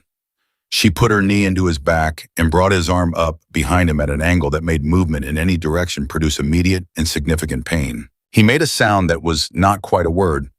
"Stop," she said. "Quiet. Final." He stopped. They stayed there for 3 seconds that felt considerably longer. Both of them breathing, the corridor light humming. Somewhere distant, a monitor alarmed briefly and then went quiet. Then Hannah heard footsteps, fast ones, coming from the main corridor. She looked up. Voss came around the corner and stopped. He took in the scene in front of him with the rapid, trained assessment of a man who processes visual information quickly and does not need it explained. His eyes went from Carver on his knee to Hannah standing over him to the gun on the floor and back to Carver. Something moved across his face in sequence. Shock, then recognition, then something that looked almost like the final piece of a puzzle clicking into a place it had resisted for a long time. "Carver," Voss said. His voice was very quiet. Carver said nothing. "I just got off the phone," Voss said. He walked forward slowly and picked up the weapon from the floor without looking away from his former liaison. "The routing information for Hale's operation tonight. It was accessed from your terminal, 3 hours before the ambush." He stopped 3 feet away. "You want to explain that to me?" Carver's jaw was working. He was calculating. Hannah could feel it through the arm she was still holding, the tension of a man running through options and finding each one closed. "This is not what it looks like," Carver said. "Tell me what it looks like," Voss said. "I was monitoring the situation. Hale was an unsanctioned asset running a trisha. You accessed routing data," Voss said, 3 hours before an ambush. On a man who you were supposed to be helping me locate safely. His voice had not risen. It was the same controlled, even tone he had used all night, but there was something underneath it now that had not been there before, a fundamental change in its quality, the way a river sounds different when it is approaching a drop. I have been trying to close the Raven file cleanly for 2 years, Carver. 2 years. I thought the problem was Hale. I thought if I could bring him in and debrief him and manage the information, we could close it. I never understood why it kept getting harder. Why every time I got close, something happened. He paused. You were the something. Carver looked up at him, and the expression on his face had changed. The calculation was still there, but layered over it now was something else, something that was almost in its own way a kind of release. The expression of a man whose secret is out and who no longer has to spend energy maintaining it. You were never going to close it cleanly, Carver said. The file doesn't close cleanly. It never did. There are too many names in it, Voss. Too many people above your pay grade who need it to stay buried. Then you should have told me that, Voss said, instead of putting a team on a highway to stop it from ever being opened. I tried to tell you, Carver said. You weren't listening. The silence in the corridor was enormous. Hannah released Carver's arm and stepped back. She kept herself between him and the direction of Bay 4, a positioning that was not accidental, but she was done holding him. Whatever happened next between these two men was a different kind of confrontation than the one she had just managed, and it needed room. Voss looked at her. I made 4 calls, he said. There will be a team here in 40 minutes. People I trust, not people who were briefed by Carver. 40 minutes, Hannah said. 40 minutes, he confirmed. She looked at Carver. He was standing now, rolling his shoulders slowly, testing the joint she had torqued, his face set with the particular expression of a man who was reorganizing himself around a new reality. He was not going to run. She had assessed that already. He was the kind of man who ran when running was viable and who stopped running when it wasn't, and the calculation in his expression said he had arrived at that conclusion. I need to see the patient, Voss said. Hannah looked at him for a moment, then she nodded. She walked back through the main corridor, Voss behind her, and came through the curtain of Bay 4 to find Mason exactly as Priya's message had told him to be. Holding position, on the gurney, his hands in his lap, his color better than it had been an hour ago, his eyes going immediately to the doorway as she came through it and sharpening when he saw who was behind her. He was off the gurney before anyone spoke. Hale. Voss's voice carried something that it had not carried when he was in the hallway with his federal authorization and his operational confidence. It carried, of all things, something close to guilt. I need you to hear me out. I've heard everything I need to hear from you, Mason said. His voice was low and controlled, and under the control was something that had been waiting 3 years for this particular room in this particular moment. Carver is in custody, Voss said, or the closest thing to custody that this building can manage right now. He accessed your routing data before the ambush. He's the one who... I know what he did, Mason said. I've known for 6 months. Voss stopped. Hannah looked at Mason. He had not told her this. He had told her about Carver being present at the dissolution, at what happened to the 2 who didn't make it out, but he had not said 6 months. He had not said he knew. You knew, Voss said. I've been building it, Mason said. Everything on that drive.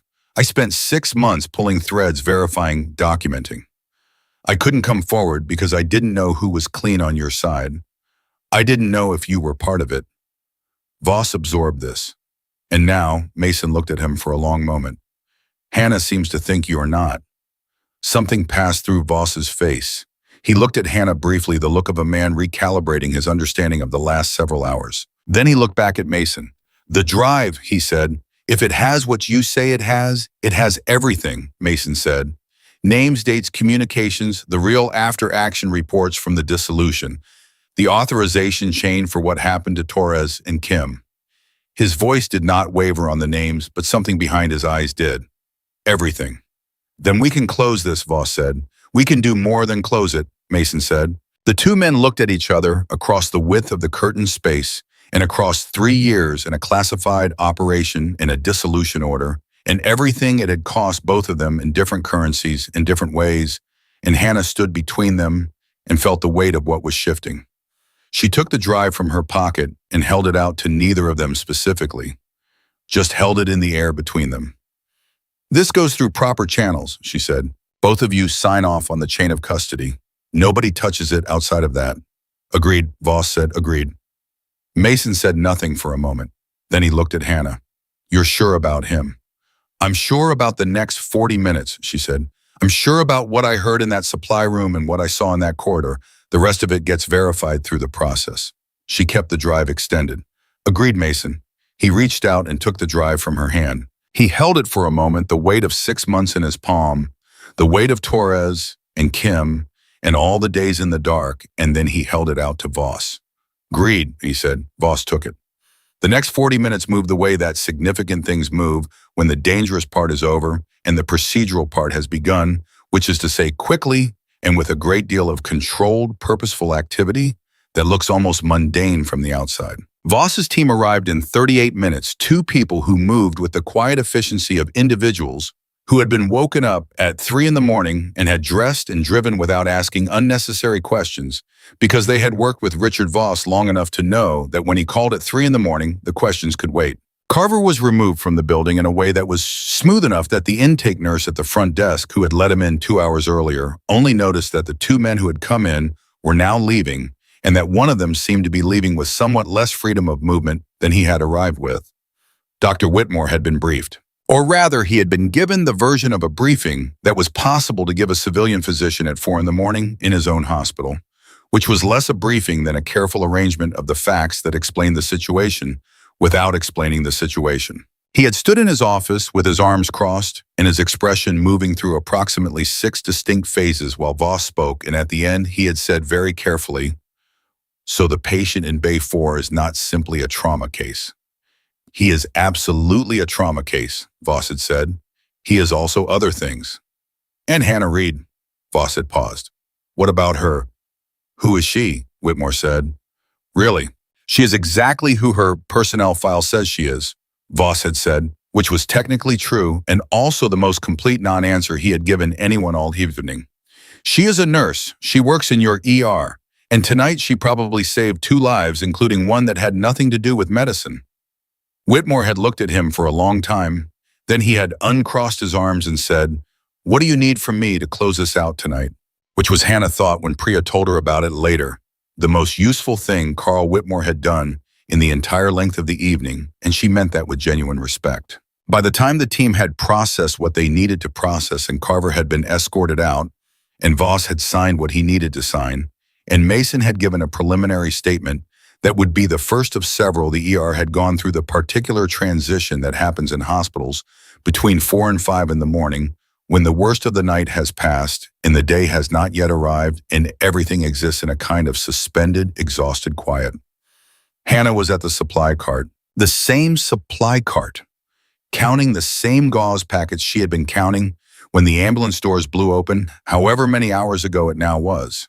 She was doing it mechanically, her hands working without her full attention, because her full attention was still processing, still running through sequences and outcomes, and the things she could have done differently and the things she had done right. Priya appeared beside her. She didn't say anything immediately. She just stood there for a moment, which was uncharacteristic enough that Hannah looked up. "The patient in Bay 4 asked me to give you something," Priya said. She held out a folded piece of paper, the kind torn from the notepad that lived on the rolling tray table in every patient bay. Hannah took it. She unfolded it. 3 words written in the careful, controlled handwriting of someone who does not write often, but writes deliberately when they do. "Thank you." Twice. She folded it back up. "He's sleeping," Priya said. "Actually sleeping. I checked his vitals 20 minutes ago and his pressure is the best it's been all night." She paused. "Whatever you said to him, whatever you did, it worked." "His body did the work," Hannah said. "I just gave it time." Priya was quiet for a moment. Then, because she was Priya and because it was not in her nature to leave things unsaid, she said, "Hannah, who are you? I don't mean like your file. I don't mean your nursing license. I mean..." She gestured a small, uncertain movement. "Who are you?" Hannah looked at her. 26 years old, 8 months in this ER. The kind of person who would stand in a hallway at 4 in the morning and ask that question, not because she was looking for gossip or drama, but because she genuinely wanted to understand. "I'm the nurse," Hannah said.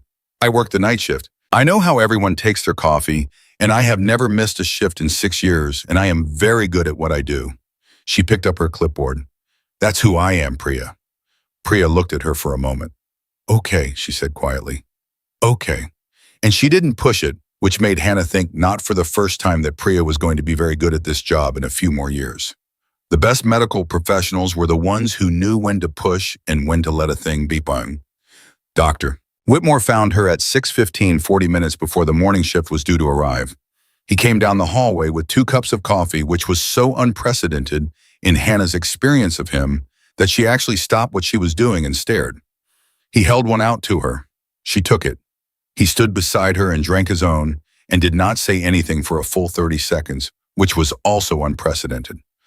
"I owe you an apology," he said finally. "You don't," she said. "I do. 6 years. I have worked with you for 6 years and He stopped. Reformulated. Carl Whitmore did not apologize easily. It was visible in the way he moved through the sentence, looking for the right footing. "I never looked at you properly. I knew your work. I knew your outcomes. I knew you were reliable and thorough and good with difficult patients. I never looked past that." "That's all I needed you to see," Hannah said. "That's not the point," he said. "The point is that I made assumptions about what you were capable of, about what you knew, about who you were before you walked into this building." He looked at her directly. "I won't do that again." Hannah looked at him. He was not a man who said things like this easily or often. The fact that he was saying it at all told her that the night had moved something in him, shifted something that had been settled and comfortable for a long time, and that was not a small thing. "Thank you, Carl," she said. He nodded, drank his coffee. "The colonel, before he left, he said something to me." He paused. "He said this hospital should be very aware of what it has in you, that most institutions would kill for someone with your particular set of skills in a trauma setting." Hannah said nothing. "He also said, Whitmore continued carefully, that if this hospital was interested, there was a possibility of a formal consultation arrangement. A trauma response protocol development, working with the military's medical corps to improve civilian emergency response to combat-related trauma, using your experience." He looked at her sideways. "Your full experience." Hannah turned the coffee cup in her hands. Outside the window, the sky was doing the thing it did just before actual dawn.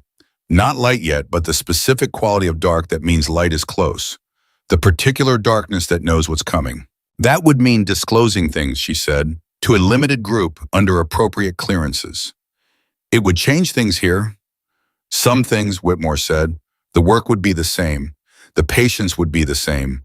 You would still be the person who counts the gauze and remembers the coffee orders." He paused. "You would also be the person who designs the protocol, who trains the staff, who makes this ER something different than it was yesterday." Hannah looked at the hallway. At the nurse's station where Dolores was processing the morning handoff paperwork with the efficient authority of someone who had been doing this for 22 years and intended to do it for 22 more. At Priya, who was finishing her notes and stealing glances at Bay 4 every few minutes with the transparent concern of someone who has been personally altered by an encounter and is not sure what to do with it. At the Bay 4 curtain itself, blue and ordinary, hanging still. At the ordinary, extraordinary machinery of a place where people came to be put back together. "Let me think about it," she said. Whitmore nodded. He finished his coffee and took the cup and left because he was Carl Whitmore, and there was always something else that needed his attention, and that was fine. That was how things worked, and Hannah stood in the hallway with her own cup, warming her hands in thought. She thought about what Voss had said. He came to the one hospital where the last surviving member of his team works the night shift. She thought about Mason's face when she had said Raven Echo 50-0 and the way something ancient and locked in him had broken open. She thought about what it meant that he had found her, whether it was accident or design, or something that lived in the space between those two words where the things that are meant to happen tend to arrange themselves. She thought about Torres and Kim, whose names she had not spoken aloud in 3 years, whose faces she kept in the part of her that she did not open for inspection. And she thought about the drive and what was on it and what would happen now that it was in the right hands, or the closest approximation to right hands, that was available in an imperfect world. She thought about what it meant to be finished with hiding. Not the cover was a technicality, but the hiding inside the cover. The deliberate smallness, the careful maintenance of invisibility in a place where she had in fact been visible all along to anyone who knew what they were looking at. And nobody had known what they were looking at except the one person who had driven 11 hours bleeding to find her. She set down the coffee cup. She walked to bay 4. She came through the curtain quietly, not wanting to wake him if he was sleeping. He was sleeping. He was lying on his back with his injured arm positioned carefully beside him, and his head turned slightly to the side, and his face in sleep was the face of someone who had put down an enormous weight. Not peaceful exactly. People who have seen what Mason Hale had seen did not simply look peaceful in sleep, but resting, finally genuinely resting. The lines around his eyes and mouth had eased into something that was not quite younger, but was certainly less ancient than it had been when he came through the ambulance doors. Hannah checked his vitals without waking him. Pressure was good. Better than good. The monitor readings were the readings of a body that had stabilized and was now doing what bodies do when you give them what they need, which is heal. She adjusted the drip slightly, made a note on the chart, stood for a moment in the blue curtain space. "You're still here," Mason said. His voice was rough with sleep, but his eyes were open. Had been open, she realized, for at least the last 30 seconds. Watching her work the way he had watched her work all night, with that particular quality of attention that was not suspicion anymore and was not yet something she had a clean word for. "I'm doing my rounds," she said. He was quiet for a moment. "Voss, he came to see me." "I know. He's not what I thought he was." "People rarely are," she said. "He said the drive is enough, that with Carver in custody and the documentation on the drive, the investigation can be reopened formally. Torres and Kim." He stopped, said the names again differently. "Torres and Kim." "Yes," she said. "It won't bring them back." "No," she said. "It won't." He looked at the ceiling. "But it's something." "It's a great deal, Mason," she said quietly. "Don't minimize it." He was quiet for a moment. Then he said, "Voss also said something about you, about an offer." "Whitmore mentioned something. Are you going to take it?" She was quiet. "Hannah." He turned his head to look at her. His eyes in the dim light of the curtained bay were clearer than they had been all night. All the wild-cornered panic of the early hours burned away, leaving something that was tired and honest and direct. "Are you going to keep hiding?" The question landed softly. It was not an accusation. It was the question of someone who understood what hiding cost, who had been doing their own version of it for 3 years, who was asking because he genuinely wanted to know the answer. She looked at him. She thought about the gauze packets and the coffee orders and the 6 years of careful, competent, and visible work. She thought about what Priya had looked like watching her stitch Mason's thigh. She thought about what Dolores had said. 22 years. "I have never seen Whitmore not argue."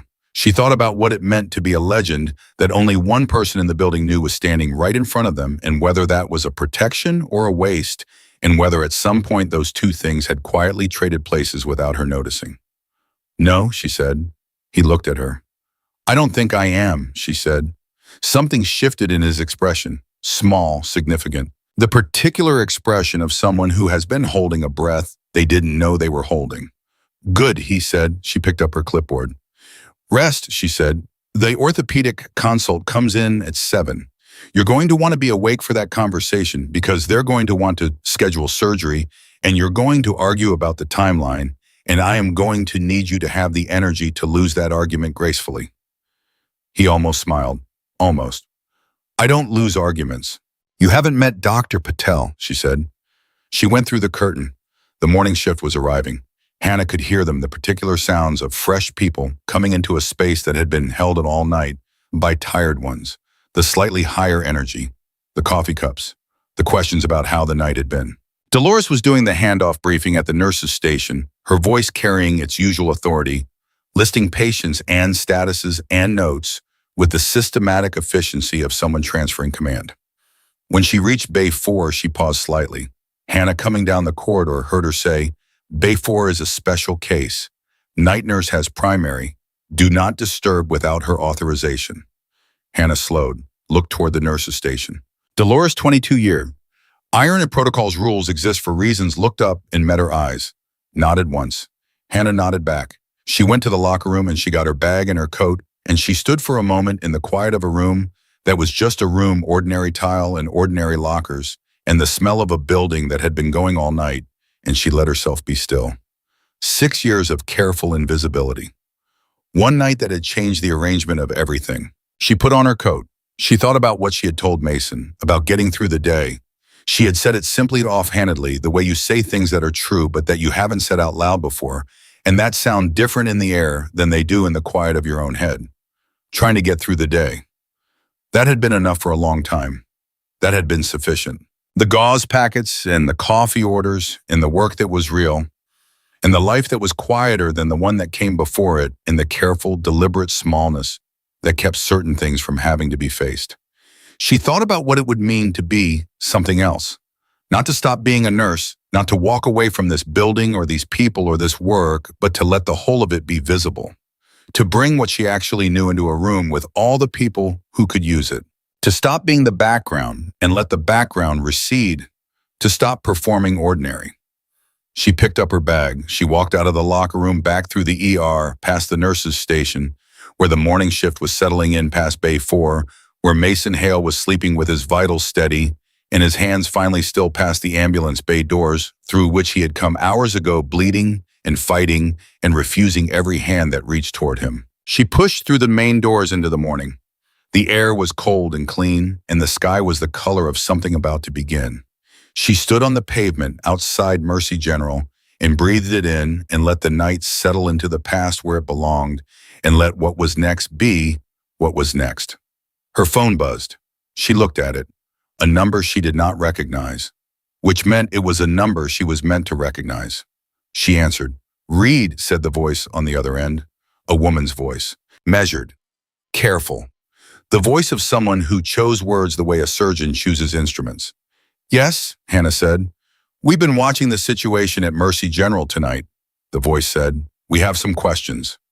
Hannah looked at the sky, at the cold, clear, particular light of a morning that was just arriving, that did not yet know what it was going to hold, that was simply for this one moment a beginning. "I have some answers," she said. The voice on the phone belonged to a woman named Elaine Marsh. And Hannah knew that name the way she knew certain other names, the way you know things that were told to you once in a room with no windows and were never meant to be written down. Elaine Marsh was not military. She had never worn a uniform. She operated in the space between official structures and the things that official structures could not acknowledge, which was a space that required a particular kind of person. Someone who understood power without needing to hold a title, who understood leverage without needing to announce it. She was the kind of person whose name appeared nowhere in any document that could be requested through normal channels, and yet whose fingerprints were on a remarkable number of things that had shaped the last decade of American intelligence operations. Hannah had met her once, briefly, in a different life. "We need to meet," Elaine said. "Not on the phone." "When?" Hannah said. "Today. There's a coffee shop on Meridian. 11 o'clock. Come alone." "I'm always alone," Hannah said. A pause. "That may be about to change," Elaine said. The line went dead. Hannah stood on the pavement outside Mercy General and held the phone and looked at the morning sky and did not move for 10 full seconds. Then she put the phone in her pocket and walked to her car. She went home. She showered. She changed into clothes that were not scrubs, dark jeans and a gray sweater, and the kind of boots that were practical without announcing themselves as practical. She made coffee she did not drink and stood at her kitchen window and watched the neighborhood come alive with the ordinary business of a Wednesday morning, people walking dogs, a delivery truck making its slow progress down the block, a woman across the street arguing with her recycling bin. She thought about Mason sleeping in Bay 4 with his vitals finally steady. She thought about Voss on the phone at 4 in the morning, calling people he trusted, and what it meant that he had people he trusted, and what it meant that she had, just in the space of one night, become one of them. She thought about Elaine Marsh and the coffee shop on Meridian, and what we need to meet meant when Elaine Marsh said it, because it did not mean what it meant when ordinary people said it. It meant something was in motion, something that had been waiting for the right configuration of events to become possible. and the right configuration had just presented itself in the form of a bleeding soldier, a classified drive, and a night that had stripped 6 years of careful invisibility down to nothing. She left the house at 10:40. The coffee shop on Meridian was the kind of place that had been there for 30 years and looked at mismatched chairs in the smell of something that had been roasting since before the current staff was born, and a counter where the person working it knew the regulars and did not attempt small talk with people who did not invite it. Hannah arrived 7 minutes early. She ordered black coffee she this time intended to drink and took a table near the back where she could see the door. Elaine Marsh arrived at exactly 11. She was 60 or close to it with silver hair, cut practically short, in the kind of face that had been composed for so long that the composure had become the face. She wore a dark coat and carried nothing which was either a statement or a habit, and she moved through the coffee shop with the unhurried certainty of someone who was never early and never late and never spent a single step on a movement that was not intentional. She sat down across from Hannah without ordering anything. "You look different than I remember," Elaine said. "It's been 9 years," Hannah said. "You look more settled," Elaine said, "which is interesting given last night." "Last night unsettled some things," Hannah said, "and settled others." Elaine looked at her with the direct, unornamented attention of someone who does not use social pleasantries as a warm-up and does not expect them in return. "The drive is in custody. Voss has initiated a formal review of the Raven dissolution. Carver will be processed through channels that will take approximately 8 months and result in outcomes that are not pleasant for him." She paused. "Mason Hale's status is being reclassified. He will have a name again officially within 72 hours. Hannah absorbed this. "How do you know all of this already?" "Because I've been watching the Raven file for 2 years, Elaine said, waiting for it to surface. "I knew it would surface eventually because files like that one always do. The question was always who would be holding it when it came up and whether they would know what to do with it." She looked at Hannah steadily. "I did not anticipate that the answer would be a night shift nurse in Michigan." "Nobody anticipates me," Hannah said. "That has always been the point." Something moved in Elaine's expression, the closest thing to a smile it apparently did. "No," she said, "they don't. Which brings me to why we're sitting here." Hannah drank her coffee, waited. "The review that Voss has initiated is going to open things," Elaine said. "Not just the Raven file. The dissolution was connected to a broader operation that has been running for longer than Raven existed. Carver was a thread, not the source. When you pull a thread of that length, you find that it's attached to other threads and those are attached to others, and what you end up with eventually is a structure that is very large and very old and very resistant to examination." "You're describing a long investigation," Hannah said. "I'm describing a years-long process," Elaine said. "That requires specific people in specific places with specific capabilities." She let that sit. "You have a skill set that is almost impossible to find, Hannah. Medical expertise at a combat level, operational experience in environments that most people in this building cannot imagine, and 6 years of working in a civilian trauma setting that has given you something that none of your former colleagues have." "What's that?" Hannah said. "Patience," Elaine said simply, "and the ability to look ordinary." She paused. "I'm asking you to keep doing what you're doing, the hospital, the work, but with a secondary function. As a resource, a consultant, someone I can call when something surfaces in a civilian medical context that has operational implications." Hannah looked at her.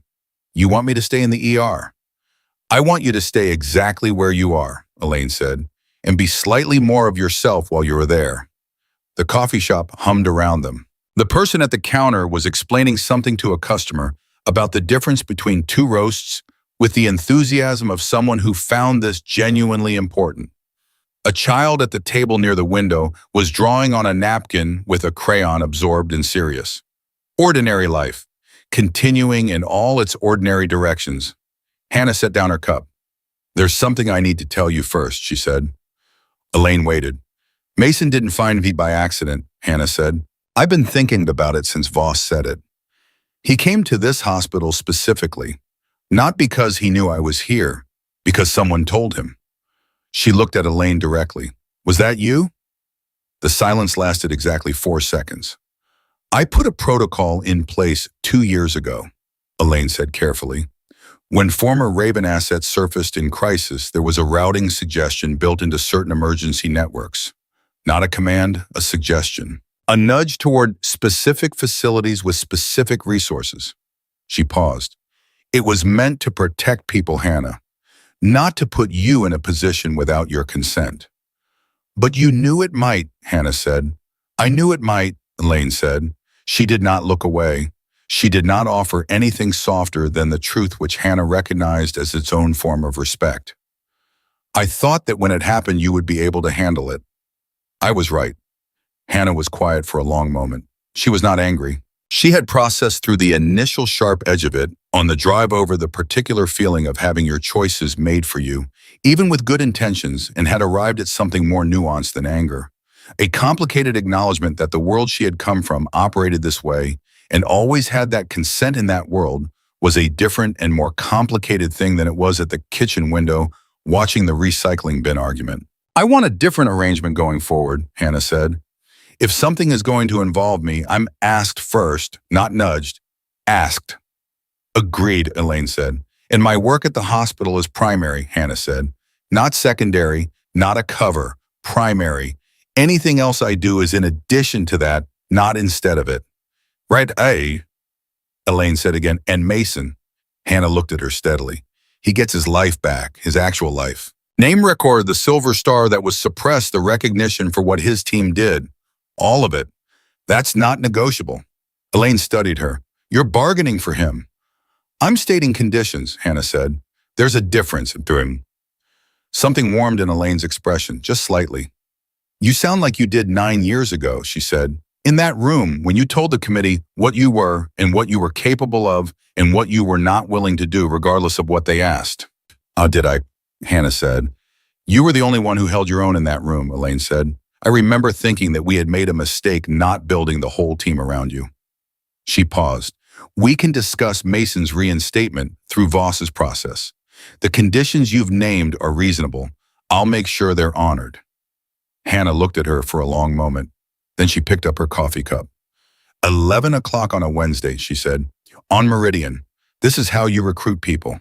This is how I talk to people. I don't need to recruit, Elaine said. People I already know will say yes. Hannah looked at her. Will you, Elaine said. Not a command, not a manipulation, just the direct question of a woman who Hannah was beginning to understand had been watching her from a distance for 2 years and had drawn her own conclusions and was now simply waiting to hear them confirmed. Yes, Hannah said, on my terms. On your terms, Elaine agreed. They finished the conversation in 20 minutes. The specifics, the contact protocol, the frequency, the boundaries, the non-negotiables on both sides. They shook hands across the small table.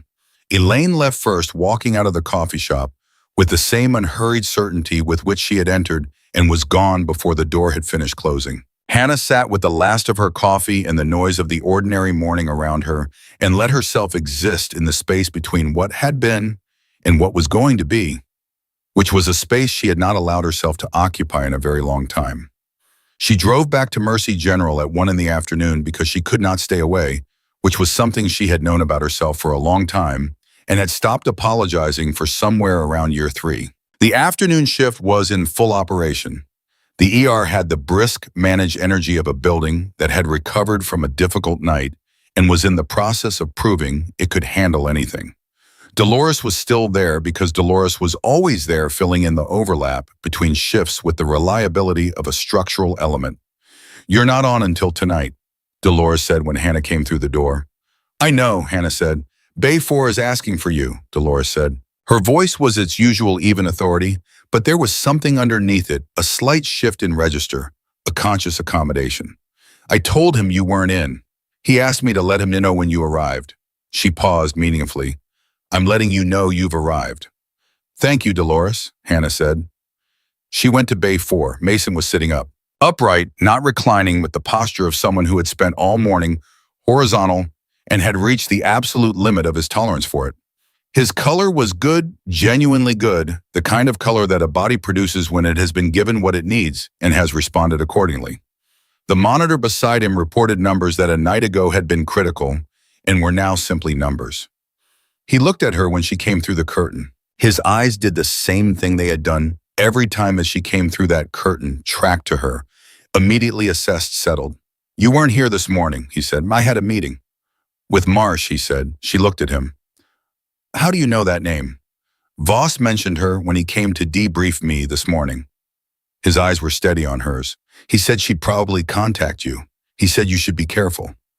"He said I should be careful," Hannah said, "about Elaine Marsh. He said she's been running her own agenda for a long time, and that her agendas and official operations have a way of overlapping in ways that are not always comfortable for the people caught in the overlap." Hannah looked at him. "He's not wrong. But you met with her anyway." "I met with her because I wanted to," she said, "on my terms." He looked at her for a moment. Something shifted in his expression, a slow, complicated thing, the particular expression of someone who has been carrying the full weight of a situation alone for a long time and has just in a visible and specific way put some of it down. "Are you okay?" he said, and he meant it the way Priya had meant it, the simple, direct human version of the question. "Yes," she said, and meant it the same way.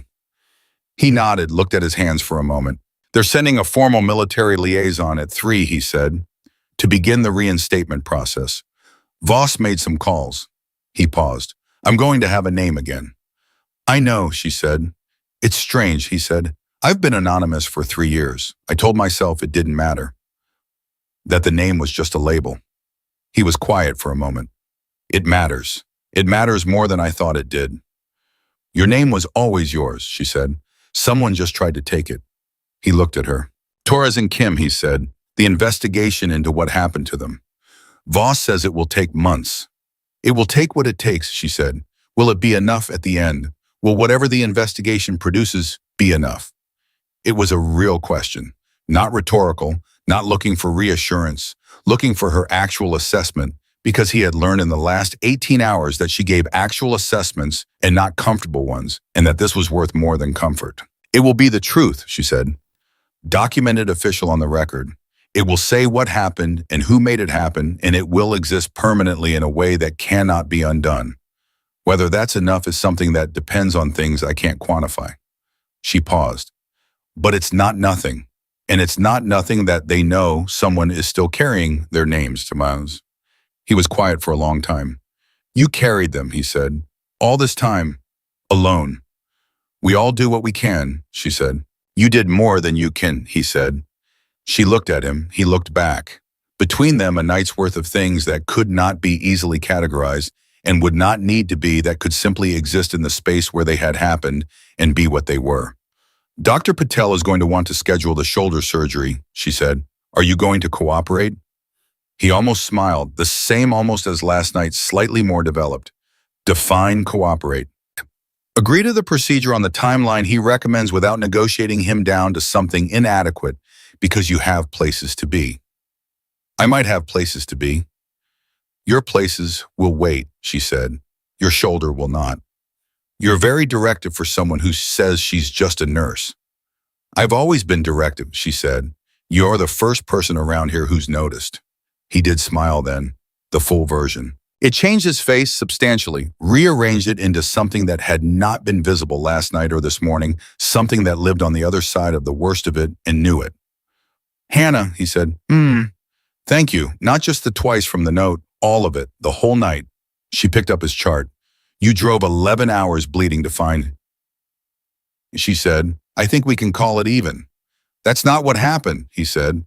"I didn't know you were here. I was following the routing." He stopped.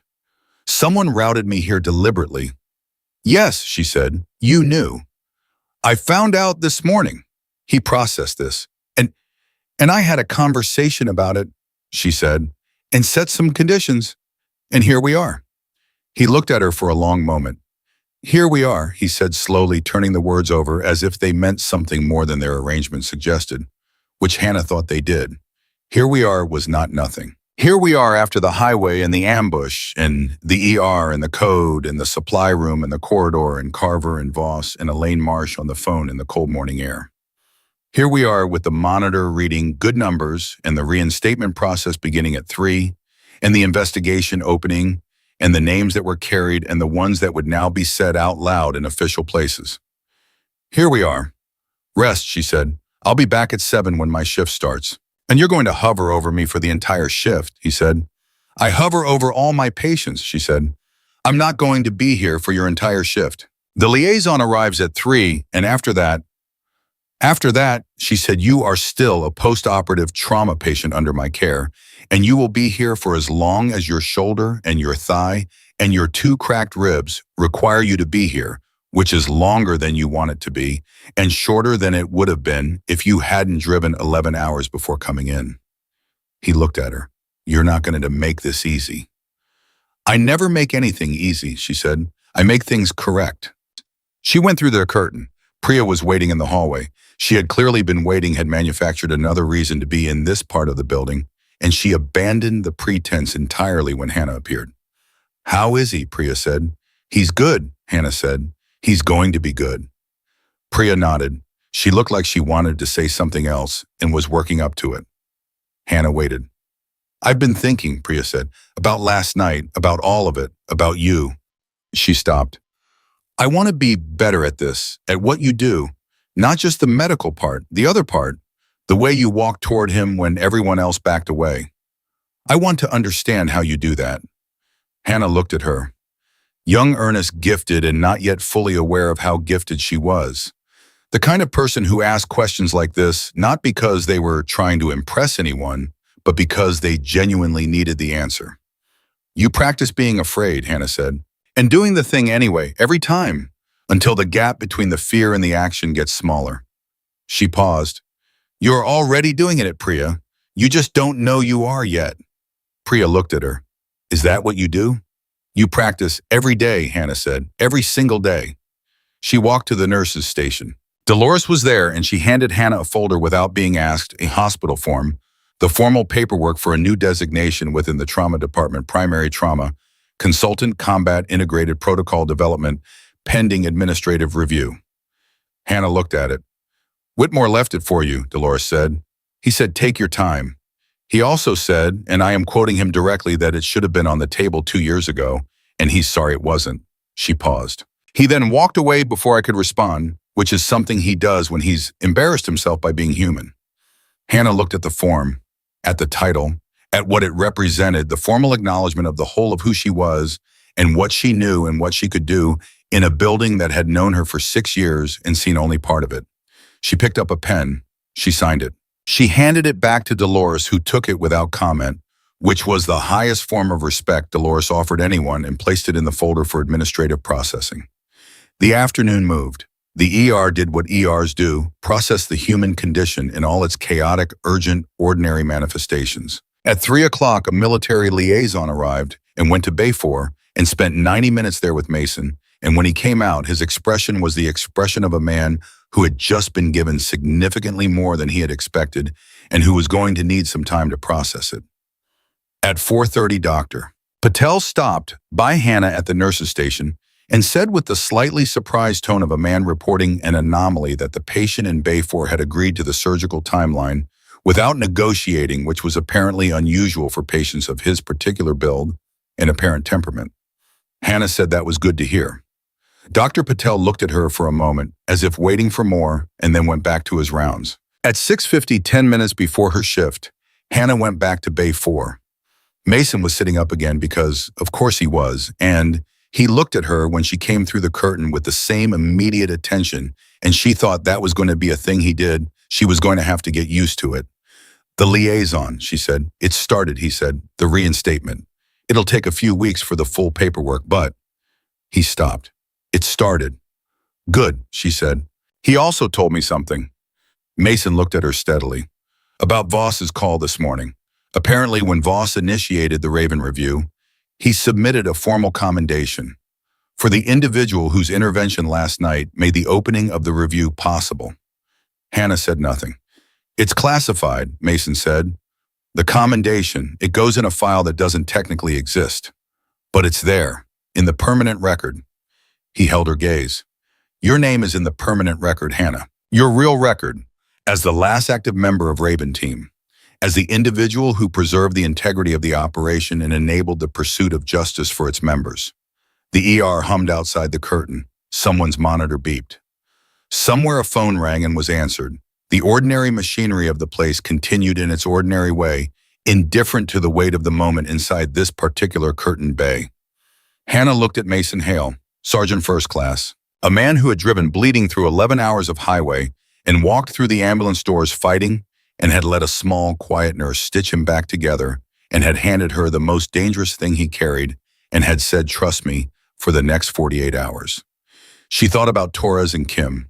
She thought about the gauze packets and the 6 years and the careful, deliberate invisibility and everything it had cost and everything it had in its own way preserved. She thought about Priya in the hallway asking how she walked toward the thing everyone else walked away from.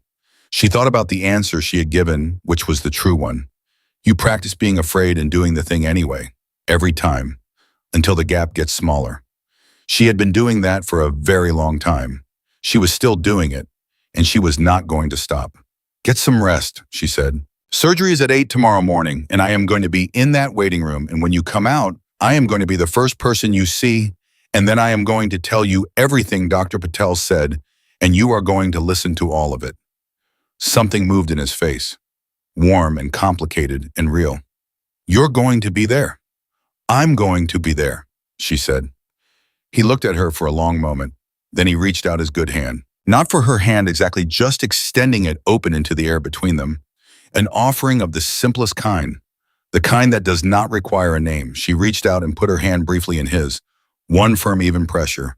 The pressure of two people who have been through the same fire from different directions and have found each other improbably on the other side of it. Then she let go. She straightened. She picked up her clipboard. She went through the curtain and into the hallway and into the full noise and motion of her ER on a Wednesday night. The monitors and the voices and the rolling carts and the work that was real and the people who needed it and the work that would continue tomorrow and the day after that and for as long as she chose to show up. Hannah Reed, night shift nurse, last surviving member of Raven team, ghost medic, the woman who walked toward the thing everyone else walked away from, put on her stethoscope and went to work. Not hiding, not diminished, not background. Exactly, precisely, and completely herself.